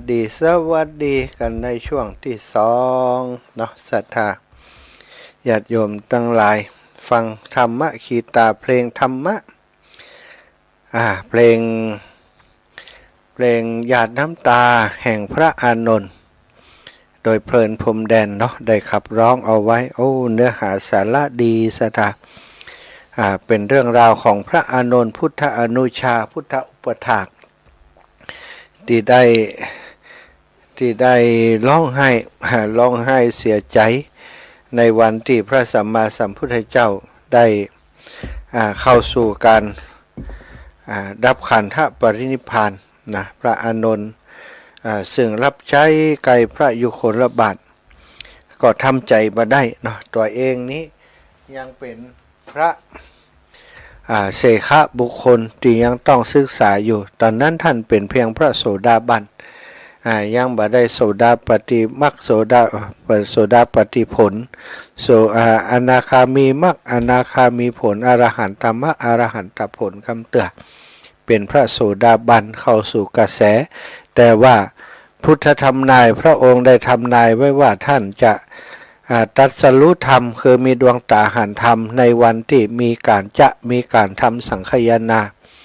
ในอนาคตข้างหน้านั้นนะซึ่งตอนนั้นก็เท่ากับว่าท่านพระอานนท์ยังบ่ได้เป็นพระอริยบุคคลชั้นพระอรหันต์กำเตือยังมีความเศร้าโศกเป็นปกติเป็นธรรมดาอยู่เนาะวันที่พระพุทธองค์จะปรินิพพานนั้นพระอานนท์ก็ไปยืนร้องไห้เสียใจอยู่ต่างนอกพระวิหารบางพ่องก็บอกว่ายืนพิงประตูอันวิหารร้องไห้อยู่อีนะบางพ่องก็บอกว่าไปเหนียวกิ่งต้นไม้ร้องไห้อยู่แล้วแต่บางตำราก็ว่าอย่างอันบางตำราก็ว่าแหมอย่างแล้วแต่ว่าจะยึดถือตำราใดแต่สรุปความก็คือเศร้าโศกเสียใจที่บัดได้บรรลุอรหันต์ตอนที่พระสัมมาสัมพุทธเจ้ายังมีพระชนอยู่ยังบ่สามารถทำที่สุดแห่งทุกข์ได้ก็มาน้อยใจตัวเก่าสถาให้นะรำพันเป็นบทเพลงธรรมคีตะชื่อว่าหยาดน้ำตาแห่งพระอานนท์มีโยมแม่ท่านหนึ่งนะอยู่ตังเมืองเงานะโยมแม่ครูอาลีพันธ์ศรีวิริยะใหม่ถ้าเข้ารายการเปิดเพลงนี้ให้แม่จิมเนอะสั่งไว้เป็นพิเศษเปิดให้โยมแม่แล้วเนอะวันนี้เปิดให้โยมแม่ฟังแล้วเนาะก็เพลงดอกบัวก็ดีเพลง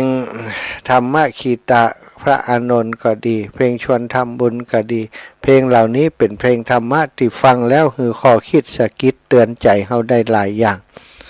นะเข้าท่าดีศรัทธาอาตมาก็ชอบฟังนะเพลงที่เอามาเปิดนี่คือเพลงที่มีตัวเองชอบฟังแล้วก็มันเป็นเพลงที่มีประโยชน์กระตุ้นความมานะอุตสาหะในตัวเฮาฮึกเหิมเกิดขึ้นตลอดเวลาอย่างเพลงดอกบัวบูชาเนี่ยศรัทธาญาติโยมเนื้อหาของเพลงนี่มันทำให้หลายคนฟังแล้วกัดอกนะอาตมานี่ทุกครั้งฟังเพลงดอกบัวบูชาแล้วก็มีความสุขใจนะมีความสุขใจมันนึกถึงตัวเองตัวของเฮานี่ก็มีชีวิตบัดต่างกับที่เป็นดอกบัวที่มาบูชาคุณของพระพุทธเจ้านะศรัทธาเนื้อเพลงนี้มีสาระมากเนื้อเพลงดอกบัวบูชานี้มีหลายคนอาตมาเปิดแล้วเปิ่นชอบเปิ่นก็ฝึกร้อง มีหลายคนที่เปิ่นร้องเพลงนี้ได้นะอย่างแม่กับแก้วสีอินแก้วนี่โอ้ร้องเพลงนี้ได้เลยนะศรัทธาร้องเพลงนี้ได้เลยชอบเพลงนี้จนสามารถร้องตัวได้นะเป็นเพลงที่ให้ความหมายต่อชีวิตของเฮาเนาะดอกบัวดอกหนึ่งพึงใจไว้เพื่อบูชานะพึงพอใจไว้เพื่อจะบูชาแด่องค์พระศาสดาสัมมาสัมพุทธเจ้ามีความงามเงียบไม่เปรียบเทียบเขาเทียบเราใครมองไม่งามช่างเขาแต่เจ้าก็คือดอกบัวศรัทธาย้อนนึกไปถึงดอกบัวดูเนาะดอกบัวดอกหนึ่งเนี่ยพอใจที่จะให้ตัวเองเนี่ยเป็นเครื่องบูชาองค์พระศาสดาสัมมาสัมพุทธเจ้าพอใจแค่นั้นความงามก่อนมีความงามเงียบงามเงียบนี่หมายความว่าบ่ต้องไปโฆษณาประชาสัมพันธ์ว่าฉันนี่ดอกบัวนะเป็นดอกบัวตีงามนะอย่างอันอย่างอีบ่มีนะ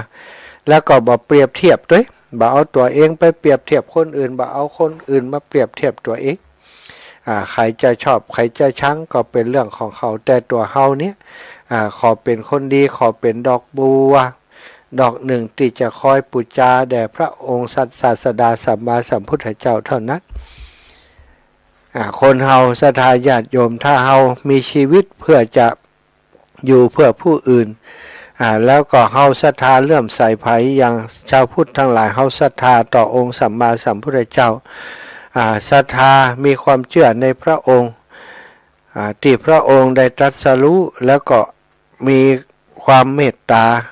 มีมหากรุณาธิคุณอย่างล้นพ้นมาเอาธรรมะมาสั่งสอนคนทั้งหลายเฮาฮักพระองค์รับถือพระองค์เลื่อมใสพระองค์มีชีวิตที่เหลืออยู่มีชีวิตที่มีอยู่เนี่ยพอใจเพื่อจะบูชาคุณของพระองค์ทำคุณงามความดีก็นึกถึงพระองค์เป็นพุทธบูชาแด่พระสัมมาสัมพุทธเจ้าบ่เปรียบเทียบบ่พยายามจะเอาตัวเองไปเปรียบเทียบกับคนอื่นบ่เอาคนอื่นมาเปรียบเทียบกับตัวเองถ้าเปรียบเทียบกับคนที่จนกว่าเดี๋ยวก็จะว่าเฮารวยกว่าเขาเฮาดีกว่าเขาเปรียบเทียบกับคนที่หู้น้อยกว่าเขาเฮาดีกว่าเฮาเก่งกว่าเขาเฮาหู้นักกว่าเขาเฮามีกำหู้นักกว่าเขาไปเปรียบเทียบกับคนที่เปิ้นมีความหู้สูงกว่าก็จะน้อยเนื้อต่ำใจว่าตัวเฮานี่เทียบเท่าเปิ้นบ่ได้ต่ำกว่าเปิ้นอย่างกว่าเปิ้นศรัทธาญาติโยมถ้าเฮามีจิตใจที่ดีงามนะบ่จำเป็นจะต้องไปเทียบกับไผแล้วก็บ่จำเป็นที่จะไผจะมองว่าเฮามีคุณค่าแค่ไหนบ่มีคุณค่าอย่างใดแต่เฮาฮู้ตัวเฮาเองว่าเฮาเป็นคนที่มีความพึงพอใจต่อการบูชาคุณพระพุทธเจ้าเป็นดอกบัวดอกน้อยๆเนาะมีความซื่อสัตย์ยึดถือคุณงามความดีเป็นหลักใครจะรักก็เบาใครจะฮักบ่ฮักก็บ่ได้สนใจบ่จมปลักกับความหมองมัวเหมือนกับดอกบัวด้วยความสัตย์ซื่อยึดถือความดีเป็นหลักใครรักไม่รักก็ไม่จมปลักหมองมัวเมื่อโผล่พ้นน้ำก็เห็นความงามในตัวไม่ยึดติดในตมชั่วดอกขอเป็นดอกบัวดอกเดียวเนี่ยศรัทธาญาติโยมถ้าเฮามีความซื่อสัตย์มีความยึดถือในคุณงามความดีเป็นหลักใจไผจะฮักบ่ฮักเป็นเรื่องของเขาเนาะบ่จมปลักหมองมัวกับเรื่องต่างๆที่คนอื่นมาใส่ร้ายใส่ความหรือว่าแม้กระทั่งว่าตัวเองเคยทำอะไรยังที่มันผิดพลาดมาก่อนก็บ่ไปจมกับความรู้สึกนั้นเปลี่ยนแปลงตัวเองเหมือนกับบ่ก่อนนี้บัวที่จมน้ำอยู่ยังบ่ได้หันน้ำหันธรรมของพระพุทธเจ้า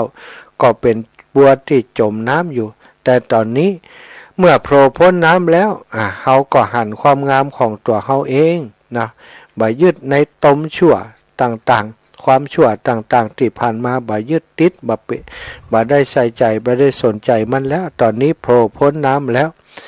ขอเป็นดอกบัวดอกเดียวนั้นแหละที่จะบูชาคุณพระพุทธเจ้าแหมท่อนหนึ่งบอกว่าใครไม่มองว่าบัวงามเด่นแต่บัวก็เป็นดอกบัวทุกวันอย่างนี้ไม่อยากเด่นดังแต่มุ่งหวังในทางเด่นดีเกิดมาเพื่อสร้างบารมีถวายชีพนี้บูชาอันนี้ก็ชัดเจนศรัทธาญาติโยมใครจะมองว่าบัวงามบ่งามเด่นบ่เด่นแต่ดอกบัวก็เป็นดอกบัวทุกวันอยู่อย่างนั้นเองทำความดีไปเถอะบ่ต้องอยากเด่นอยากดังมุ่งหวังแต่ในทางที่ดีทุกคนเฮาเกิดมาเพื่อสร้างบารมีถ้าเฮาสร้างบารมีถ้าเฮาถวายชีพนี้เพื่อบูชาพระพุทธคุณบารมีของเฮาก็จะเกิดขึ้นพระสาวกทุกรูปทุกองค์ที่เกิดมาในศาสนาของพระพุทธเจ้าองค์ก่อนโดยเฉพาะอสิติมหาสาวกทั้งหลายนั้นพาธนาความเป็นพระสาวก ความเป็นเลิศทางด้านนั้นทางด้านนี้สั่งสมคุณงามความดีถวายเป็นพุทธบูชามาสั่งสมคุณงามความดีมาหลายแสนมหากัปจนได้มาพบกับพระพุทธเจ้าของเฮาก็ได้เป็นเอทคะด้านนั้นด้านนี้ถ้า เฮาไปทำความดีเพื่อหวังเด่นหวังดังบ่ได้มุ่งหวังเพื่อเป็นความดีตามการสร้างบารมีมันก็จะได้แค่เด่นแค่ดังนั้นพอไผบ่ยกย่อนชื่นชมในความเด่นความดังก็ไปโขดไปเกียดเปิ้นอย่างอีเป็นต้นแต่คนอย่างหมู่เฮาทั้งหลายไผจะมองว่าจะงามจะเด่นหรือว่าไผจะมองอย่างใดจังเขาอย่างใดดอกบัวก็เป็นดอกบัวอยู่อย่างนี้วันยังค่ำบ่ต้องอยากเด่นอยากดังมันเนาะเกิดมาเพื่อสร้างบารมีจงถวายชีพนี้เพื่อบูชาคุณของพระพุทธพระธรรมพระสังฆเจ้าเถอะตอนสุดท้ายของเพลงนี้ก็บอกว่าดอกบัวดอกน้อยเฝ้าคอยคนที่ใจบุญมาโอบเอื้อเกื้อกูลรู้ค่าของบุญเก็บบัวขึ้นมาเพื่อสร้างความดีและเสริมบารมีดังว่าใช้ดอกบัวนี้บูชาพระสัมมาสัมพุทธองค์ศรัทธาญาติโยมเป็นบทเพลงที่ฟังแล้วมันชื่นใจมันมีความสุขทุกครั้งที่ได้ฟังเพลงนี้มันม่วนใจอย่างศรัทธาว่าอาตมาก็เหมือนกันนะเนื้อเพลงมันให้ความหมายคนร้องเพลงก็สื่อความหมายได้ดีดนตรีก็เพราะดีดนตรีก็บ่มีไอ้อย่างติมาทำให้จิตใจของเฮารู้สึกสลดหดหูเนาะอย่างดนตรีเนี่ยมันมีหลายอย่างนะสถาดนตรีบางอย่างอย่างดนตรีประสาทไหวก็ดีเนาะธรณีกันแสงนี่ฟังไปฟังมามันเศร้าน่ะมันไข้ให้น่ะแต่เพลงนี้ฟังแล้วมันรู้สึกทำให้มีพลังในการอยากจะทำความดีเงียบตั้งใจสั่งสมทำคุณงามความดีไปอาตมาก็เอาเพลงเนี้ยนะมาเป็นเพลงที่ออกรายการทุกครั้งนะออกรายการทุกครั้งก็เปิดเพลงนี้เพื่อจะให้ปลอบประโลมจิตใจตัวเก่าสร้างความฮึกเหิมในจิตในใจตัวเก่าแล้วก็ศรัทธาญาติโยมฟังเพิ่นก็จะได้ฮู้ถึงนะจิตใจของคนที่กำลังสื่อสารอยู่นี้หรือแม้กระทั่งญาติโยมทั้งหลายก็เป็นเหมือนกันก็เป็นดอกบัวดอกน้อยดอกหนึ่งที่พร้อมที่จะบูชาคุณพระศาสดาสัมมาสัมพุทธเจ้าบ่ได้สนใจว่าไผจะว่างามเด่นอย่างใดบ่สนใจเนาะทำแต่คุณงามความดีสร้างสมบารมีไปใช้ดอกบัวดอกนี้ตัวเฮานี้แหละนะบูชาองค์สัมมาสัมพุทธเจ้าเปรียบตัวเฮาเป็นดอกบัวศรัทธาญาติโยมบ่ใช่ดอกบัวจริงๆดอกบัวจริงๆดอกหนึ่งบ่ได้สนเขาบ่ได้ดอกบัวนี้บ่มีจิตใจบ่ฮู้หรอกว่าจะเอาไปบูชาไผแต่คนเฮานี่มีจิตใจแต่ทำให้จิตใจนี่เป็นเหมือนดอกบัวดอกหนึ่งที่เฮานำไปบูชาคุณพระพุทธเจ้าเนาะมีความซื่อสัตย์ยึดมั่นในความดีเป็นหลักบ่ไผจะฮักจะชังก็บ่ต้องไปใส่ใจบ่ต้องจมปักกับความมัวหมองมัวต่างๆกิเลสตัณหาต่างๆเฮาเป็นคนที่ได้ฟังน้ำฟังธรรมได้โผล่พ้นน้ำแล้วได้หันความงามในตัวเก่าในตัวเองบ่ต้องไปใส่ใจกับคำคนนั้นคนนี้ว่าจะเป็นอย่างใดขอให้ตัวเฮาเนี่ยเป็นดอกบัวที่จะบูชาพระพุทธเจ้าพร้อมที่จะบูชาพระพุทธเจ้าดอกบัวที่จะบูชาพระองค์ใดต้องเป็นดอกบัวที่บริสุทธิ์สะอาดที่ถ้าจิตใจก็คือจิตใจที่เข้าถึงภาวะของพระพุทธเจ้าเข้าถึงพระองค์ได้ก็คือจิตใจที่สะอาดบริสุทธิ์นะบ่มีความอิจฉาริษยามีความโลภความโกรธทั้งความหลงทั้งหลายทั้งมวลเป็นจิตใจที่มีเมตตากรุณาอย่างพระพุทธเจ้าก็ถึงจะเข้าอยู่ใกล้กับพระองค์ได้เอาไปบูชาพระองค์ได้ศรัทธาญาติโยมแล้วก็อีกเพลงหนึ่งนั้นเพลงหยาดน้ำตาพระอานนท์ที่เปิดไปนั้นก็เป็นเรื่องราวในพุทธที่มีในพุทธประวัติเนาะอานนท์ไปไหนอานนท์อยู่ตั้งนอกพระเจ้าข้ายืนพิงประตูร้องไห้อยู่บอกให้อานนท์เข้ามาพระอานนท์ก็เข้าไปหาพระองค์ก็ตรงตัดบอกว่าอานนท์เธอความโศกเศร้าเสียใจบ่มีประโยชน์อันใดสำหรับเธอและเฮาตถาคตนะการเกิดแก่เจ็บตายเป็นเรื่องธรรมดาเธอต้องมองหันเธอสร้างคุณงามความดีมามากมายแล้วเธอได้เป็นพุทธอุปถากถือว่าเป็นบุญของเธอแล้วนะเธอจะมาเศร้าโศกเรื่องอะไรยัง เฮาบ่จากกันวันนี้ก็ต้องจากกันอยู่ดีในวันหนึ่งก็บรรเทาความเศร้าโศกของพระอานนท์จนมีคนที่เปิ่นไปบวชเป็นปัจฉิมสาวกองค์สุดท้ายนะสาวกองค์สุดท้ายก็ได้บวชในวันนั้นสาวกองค์สุดท้าย พุทธสาวกองค์สุดท้ายที่ก็ได้เข้าไปซึ่งพระอานนท์ก็ได้อนุญาตนะอนุญาตให้เข้าไปพระพุทธองค์ก็พระอานนท์ก็มาถามพระพุทธองค์ว่าจะให้เข้าเฝ้าก่อนะ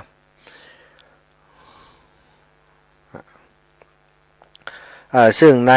วันนั้นพระพุทธองค์ก็บอกว่าโอ้อานนท์เธอจงปล่อยให้เขาเข้ามาเถิดนี่นะนั่นก็คือสุภัททปริภาชกนั่นเองสถาเป็นสาวกองค์สุดท้ายของพระสัมมาสัมพุทธเจ้าได้เข้ามาบวชในพระพุทธศาสนาได้มาบวชในพระพุทธศาสนาก็คือสุภัททปริภาชกเป็นปัจฉิมสาวกหรือว่าสาวกองค์สุดท้ายของพระสัมมาสัมพุทธเจ้านั่นเองได้อูถึงเรื่องพระอานนท์เนาะก็มาถึงเรื่องของสาวกองค์สุดท้ายก็เพราะมันเหตุการณ์มันเกิดขึ้นในวันที่วันเดียวกันเนาะวันเดียวกันที่กับที่พระอานนท์ร้องไห้นั่นเองสถาญาติโยมสาวกองค์สุดท้ายปัจฉิมสาวกก็คือสุภัททปริภาชก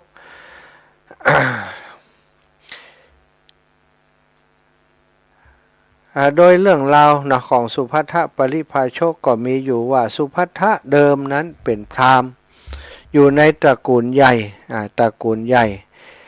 ต่อมาได้ออกบวชเป็นปริภาชกนักบวชนอกศาสนาอยู่ในเมืองกุสินารากระทั่งวันหนึ่งเมื่อสุภัททะได้ทราบว่าพระพุทธเจ้าทรงประชวรนักและไกลจะเสด็จดับขันปรินิพพานแล้ว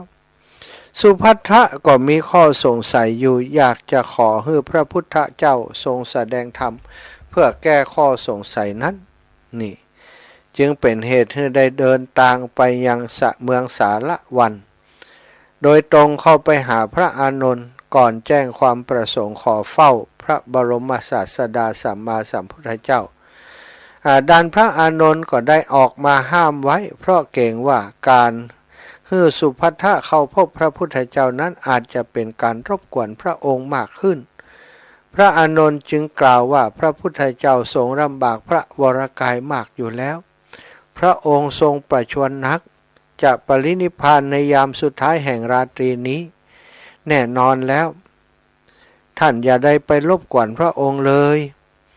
ฝ่ายสุภัททะเมื่อได้ฟังดังนั้นก็ยังขยันขยอจะขอเข้าเฝ้าให้ได้เนื่องจากหันว่าโอกาสของตนเหลือเพียงน้อยนิดจนพระอานนท์ต้องห้ามปรามอยู่ถึง3 วาระจนกระทั่งพระพุทธองค์ได้ยินเสียงโต้ตอบนั้นต่อมาพระพุทธเจ้าก็จึงตรัสสั่งพระอานนท์ว่าสุภัททะมุ่งหาความรู้บ่ใจประสงค์จะเบียดเบียนพระองค์ขอให้ปล่อยเขาเข้าเฝ้าเถิดเมื่อสุภัททะได้รับโอกาสเข้าเฝ้าสมความปรารถนาสมความประสงค์แล้ว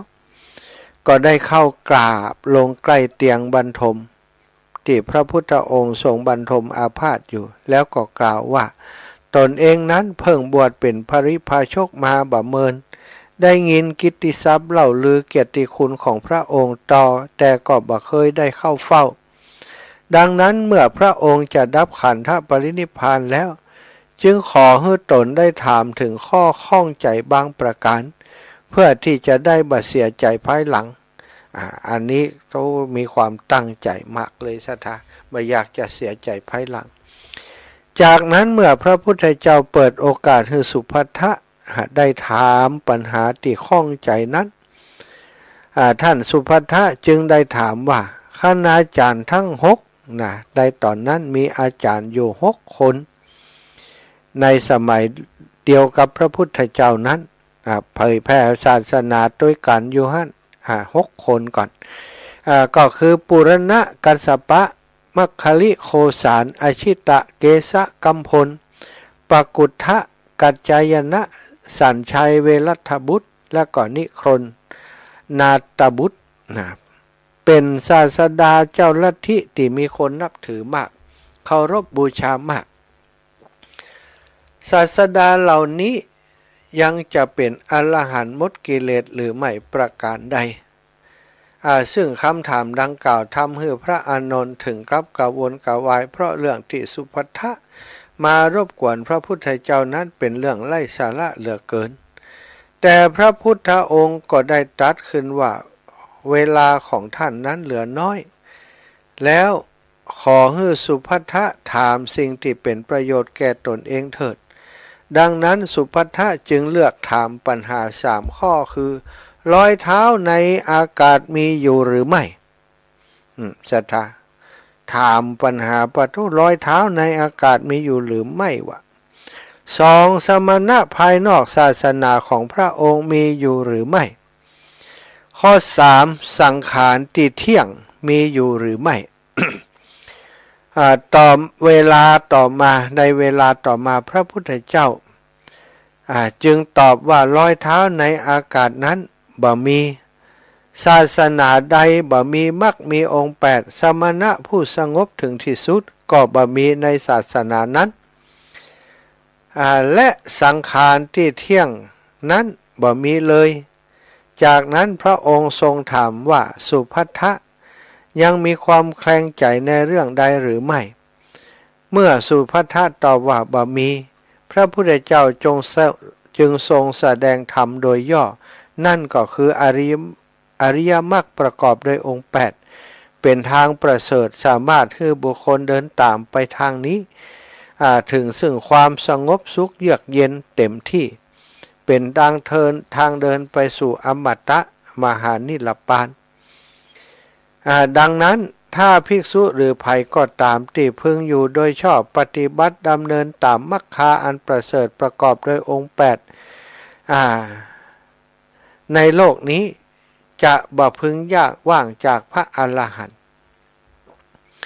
เมื่อสุภัททะได้ฟังพุทธดำรัสจึงเกิดความเลื่อมใสในพระพุทธองค์ทรงทูลขอบรรพชาอุปสมบทโดยพระพุทธองค์ได้ตรัสว่าผู้ที่เคยเป็นนักบวชในศาสนาอื่นมาก่อนถ้าประสงค์จะบวชในศาสนาของพระองค์จะต้องอยู่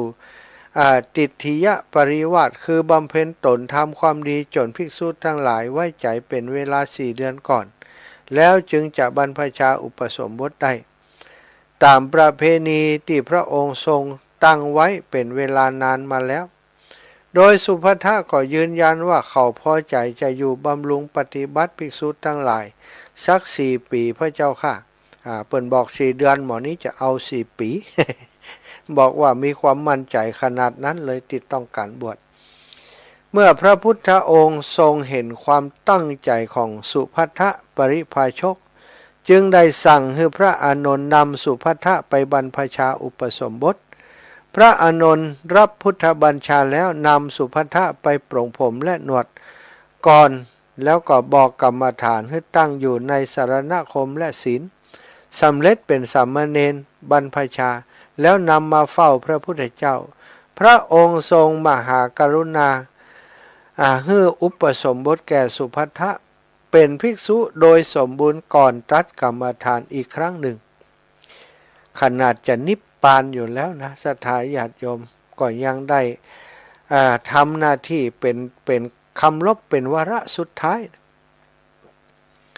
จากนั้นสุภัททะผู้บวชใหม่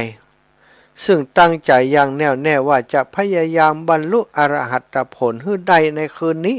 ก่อนที่พระพุทธเจ้าจะดับขันธปรินิพพานจึงออกไปเดินจงกรมอยู่ในที่สงัดแห่งหนึ่งในบริเวณอุทยานสารวันพร้อมโดยพิจารณาข้อธรรมนำมาทำลายกิเลสให้ลุดล่วงแม้เหน็ดเหนื่อยอย่างไรก็บ่ยอมย่อท้อจนกระทั่งบรรลุธรรมได้สำเร็จตามที่ตั้งใจไว้ซึ่งนับว่าสุภัททะเป็นพระอัครสาวกนะเป็นพระสาวกองค์สุดท้าย ที่พระพุทธเจ้าได้ประทานบวชให้พร้อมกับการเป็นปัจฉิมสักขิสาวกเป็นสาวกองค์สุดท้ายผู้เป็นพยานการตรัสรู้ของพระพุทธองค์นั่นเองสถาถึงเรื่องพระอานนท์สดไปหาสุภัททปริภาชกเนาะสถามีคำถามที่พระองค์บัดตอบเนาะถามว่าในบรรดา6 คนนั้นเป็นผู้หมดกิเลสหรือไม่พระพุทธองค์ว่าเอาไว้ก่อนสุภัททะนะเธอถามปัญหาที่สำคัญแก่ตนเถิดถามว่ารอยเท้าในอากาศมีอยู่หรือไม่พระองค์ก็บอกบ่มีสมณะภายนอกศาสนาพระองค์มีอยู่หรือไม่พระองค์ก็ทรงตอบว่าสมณะผู้สงบถึงที่สุดจะมีก่อนในศาสนาที่มีมรรคมีองค์8เท่านั้นถ้ามรรคมีองค์8บ่มีในศาสนาอื่นสมณะในศาสนาอื่นก็บ่มีนั่นเองสถานแต่ว่าถ้าศาสนาใดประกอบโดยมรรคมีองค์8มีคำสอนติสัมมาทิฏฐิสัมมาสังกัปปะเนี่ยมรรคมีองค์8นั้นก็ย่อมจะมีสมณะอยู่ในศาสนานั้นสังขารที่เที่ยงมีอยู่หรือไม่พระองค์ก็ทรงตรัสตอบว่าบ่มีนะสังขารที่เที่ยงนั้นบ่มีเลยการปรุงแต่งทั้งหมดบ่มีคำว่าเที่ยงเกิดขึ้นตั้งอยู่ดับไปทั้งนั้นนะจากนั้นสุภัททะก็ถามอยากจะบวชในพุทธศาสนาฟังธรรมแล้วมีความเลื่อมใสอยากบวชพระองค์ก็ตรัสสั่งอานนท์ไปบวชให้นะแล้วก็นำมาให้พระองค์ให้กรรมฐานแล้วก็อุปสมบทเป็นพระภิกษุในคืนนั้นท่านบำเพ็ญเพียรอย่างแรงกล้าอยากจะบรรลุธรรมให้ใดในคืนนั้นศรัทธาญาติโยมในขณะที่พระพุทธองค์ยังมีพระชนชีพอยู่ก็ไปบำเพ็ญเพียรความเพียรเปิ่นมี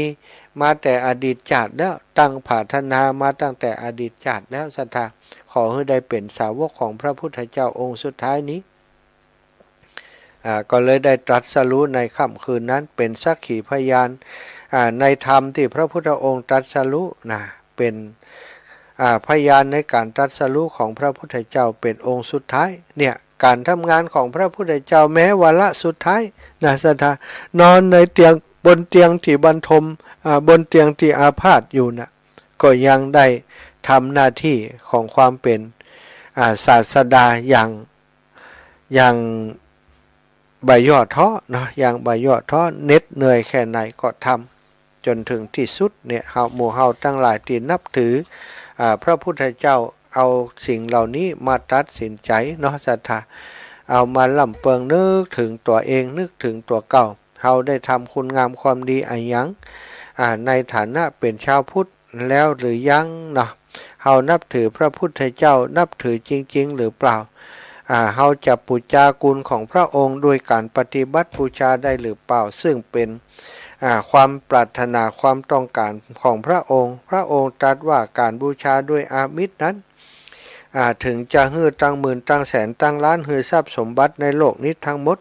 ก็ยังบัดเต้าการปฏิบัติบูชาเพียงครั้งเดียวเพียงคราวเดียวเพียงการบูชาของพระองค์โดยการปฏิบัติก็คือ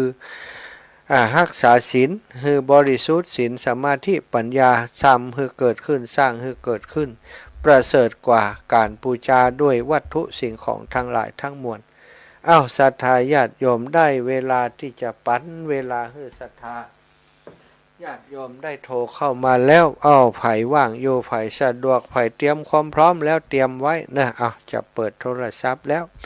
ตะกี้ต้องขออนุญาตปิดไว้ปิดไว้ เดี๋ยวคนนั้นคนนี้โทรเข้ามาระหว่างที่กำลังสนทนาอยู่ก็จะทำให้หลายๆคนที่เปิดฟังรายการอยู่อาจารย์กำลังอยู่แม่ก็เฮ็ดได้เขายังมาพังโทร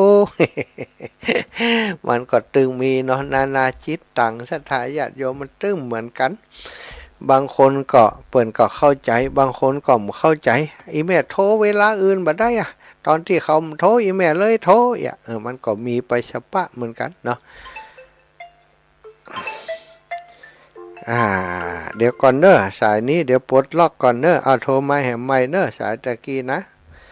สายตะกี้โทรมาแหมใหม่ก็ปลดล็อกอยู่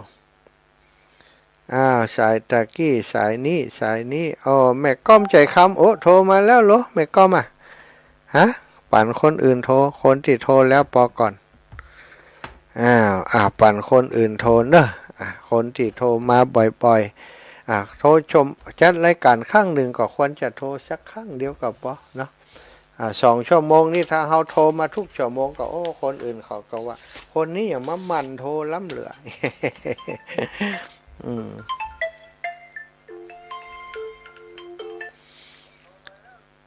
เจริญพรแม่นางคำอ้ายโอ้เปิดเพลงนี่แม่ได้ใช้น้ำตาล้างว่ะโอ้ยมาได้ยินคำเตือนเนี่ยเพลงไอ้อย่างพระอานนท์นี่กะโอ้เดี๋ยวกันนี่เข้ารายการจะเปิดให้ฟังเนอะได้ยินคำเตือนจำเป็นเพลงโศกเลยน่ะกะได้ระลึกถึงคุณของพระพุทธเจ้าเนาะเจ้าคุณนึกถึงว่าคุณพระเจ้าแม่ก็บ่น้อยจะใจกำลังที่ได้ทำมาน่ะสาธุแม่แม่ก็บ่น้อยใจกับที่ได้ทำมานั่นนะทำมาช่างตีแล้วเนาะเสียใจไปยังเสียใจต้องหอมเดียวกินแหนงต้องหอมเดียวเพิ่นขอบอกบ่บวชไปไม่ได้ก็เพิ่นว่านี่โกนหัวบ่ไปไม่ได้ก็ว่านี่โกนหัวว่าเนี่ยโอ้ถ้าอันก็บวชมีแต่มาอันนั่นแบบถ้าจะบัญญัติอีเนาะถ้าบวชก็เป็นแม่ชีใหญ่พวกนี้เนาะเจ้าโตบวชไม่บ่เอาบ่ฮะเอาบ่บวชไม่บ่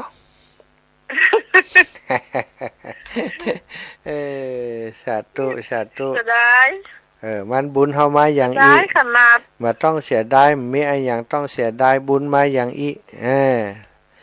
ถ้าไปบวชอาจจะอยู่เหมือนก็ได้นี่แม่นก็แม่ตัดสินใจนะก็ละออมใจ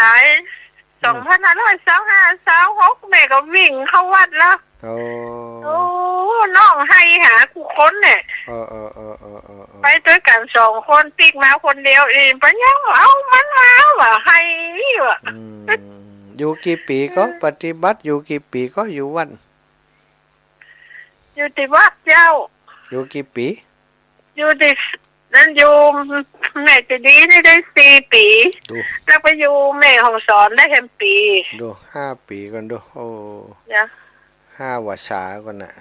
โอ้แม่ญาติแต่นะเหมือนแม่มันจะยันเล่นนะโอ้แน่นอนเนาะเขาถึงรู้จักดีอยู่แล้วอีแม่นี่3 โมงแล้วฟังออกแม่กับลูกแล้วไปเดินต่อหอจะวางแล้วก็ขึ้นไปสวนโมนเนี่ยดูเจ้าอันเตียนโบสถ์สวนโมนดูแม่เจ้านี่มันมีทั้งบนดอยเห็นน้อยลูกแล้วสวดบนเย็นในหน้าพระธาตุอะไรอ่ะไม่แรงไงเจ้ากลางคืนก่อนนอนก็ไปสวดแถมดูต่อ5 ปีเนาะแม่เนาะ4 ปี 5 ปีสาธุเนอะอนุโมทนาบุญกับแม่นะเจ้าสาธุแม่ก็อนุโมทนาบุญกันผ่อนเลยสาธุบุญรักษาโยมแม่ท่านได้ยังไงแม่ก็ขอได้อย่างนั้นเนอะบุญรักษาสาธุแม่บัณฑะบัณลืมเนอะสาธุเจ้าแม่ฟังเพลงพระอานนท์จะให้เลยถ้าจะให้ไปแล้วก็คนขี้ให้ก็งอนอย่างก็จะให้นะเหมือนกันนะปฏิบัติมาต้องจิตใจเข้มแข็งเด้อโยมแม่นางคำอ้ายบ้านสันสลีต้องคนอื่นอาจจะรับกันแล้วก็แม่ยาอันเมืองเงารับแล้วยังแม่ครูอาลีพันธ์ศรีวิริยะใหม่อีแม่นี่รักษาระเบียบกติกา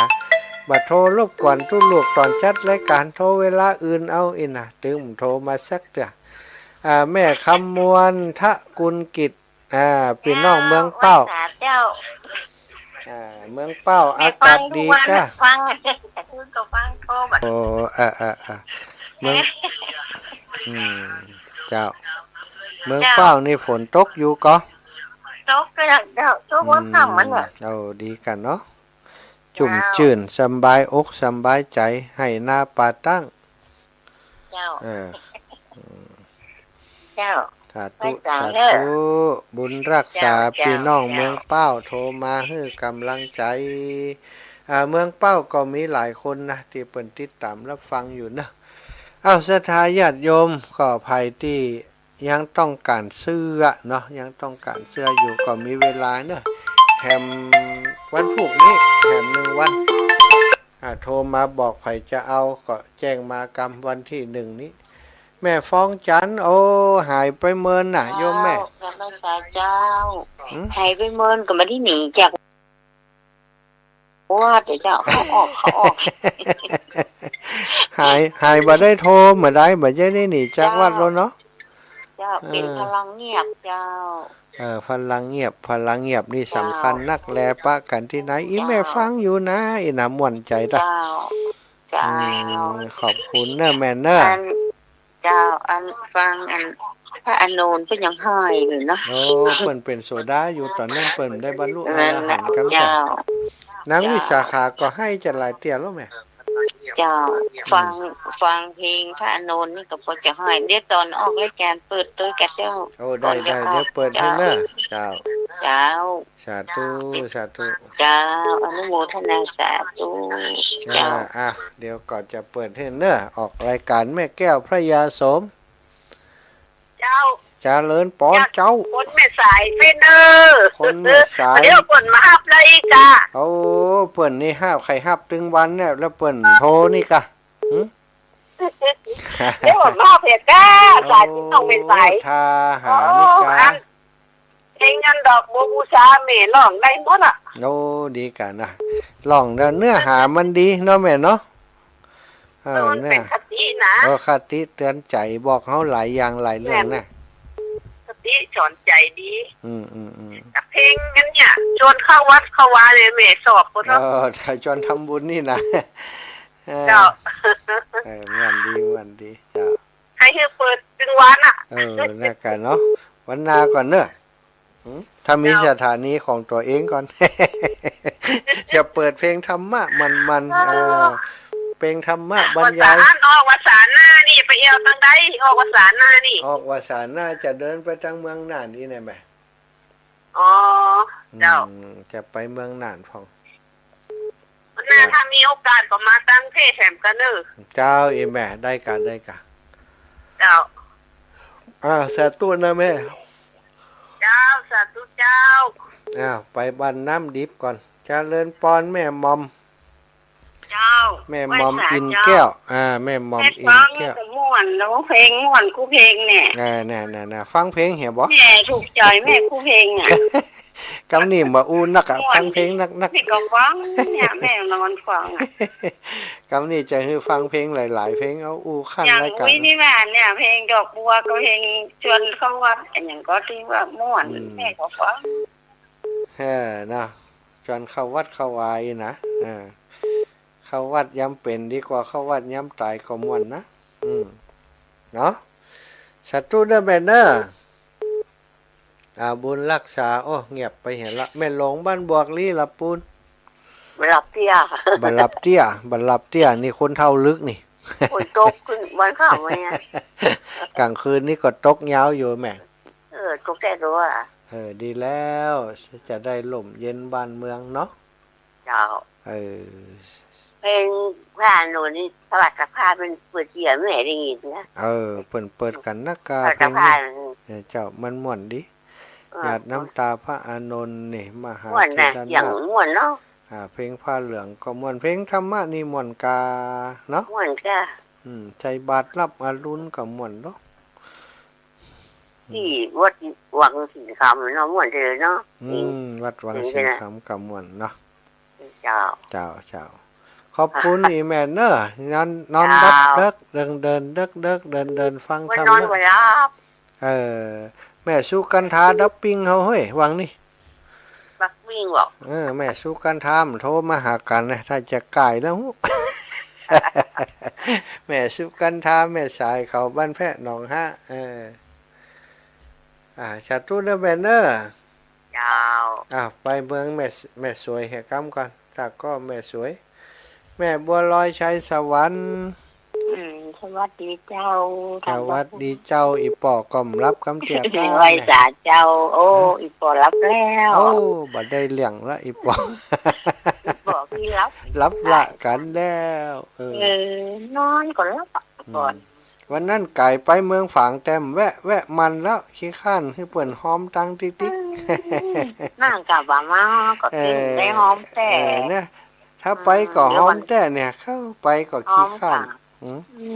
เนี่ยเหมือนกับไปรบกวนน่ะเลยว่าเหมือนก่อนไปแอวเจ้าดังไว้สาอยู่ไว้สาตัวอยู่เดี๋ยวจะหอมเสียที่ดินปุ่น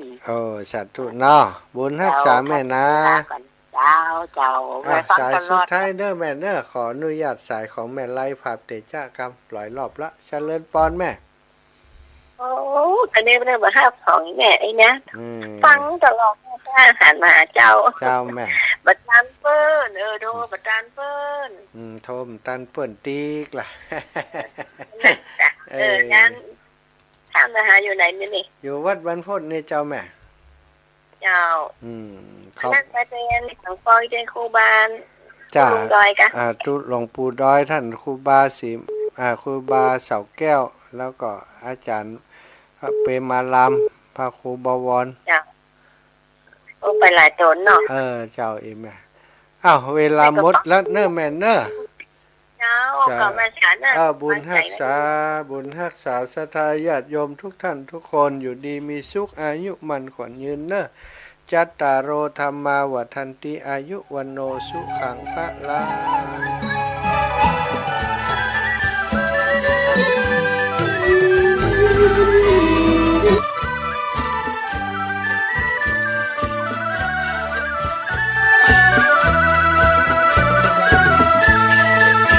จากที่สูงเรียก1669กระดูกหักเรียก1669บาดเจ็บกระดูกสันหลังเรียก1669ไฟฟ้าช็อตเรียก1669ไฟไหม้น้ำร้อนลวกอย่างรุนแรงเรียก1669จมน้ำเรียก1669ถูกยิงเรียก1669ถูกแทงเรียก1669อุบัติเหตุจราจรเรียก1669ช็อกหมดสติเรียก1669ปวดท้องกล้าฉุกเฉินมีน้ำเดินตกเลือดเรียก1669เจ็บป่วยฉุกเฉินและบาดเจ็บจากอุบัติเหตุเรียก1669รวดเร็วปลอดภัยมีประสิทธิภาพบริการ24ชั่วโมงจนเครียดกินเหล้าจนเครียดกินเหล้าจนเครียดกินเหล้าจนเครียดกินเหล้าจนเครียดกินเหล้าจนเครียดกินเหล้าก็เลยยิ่ง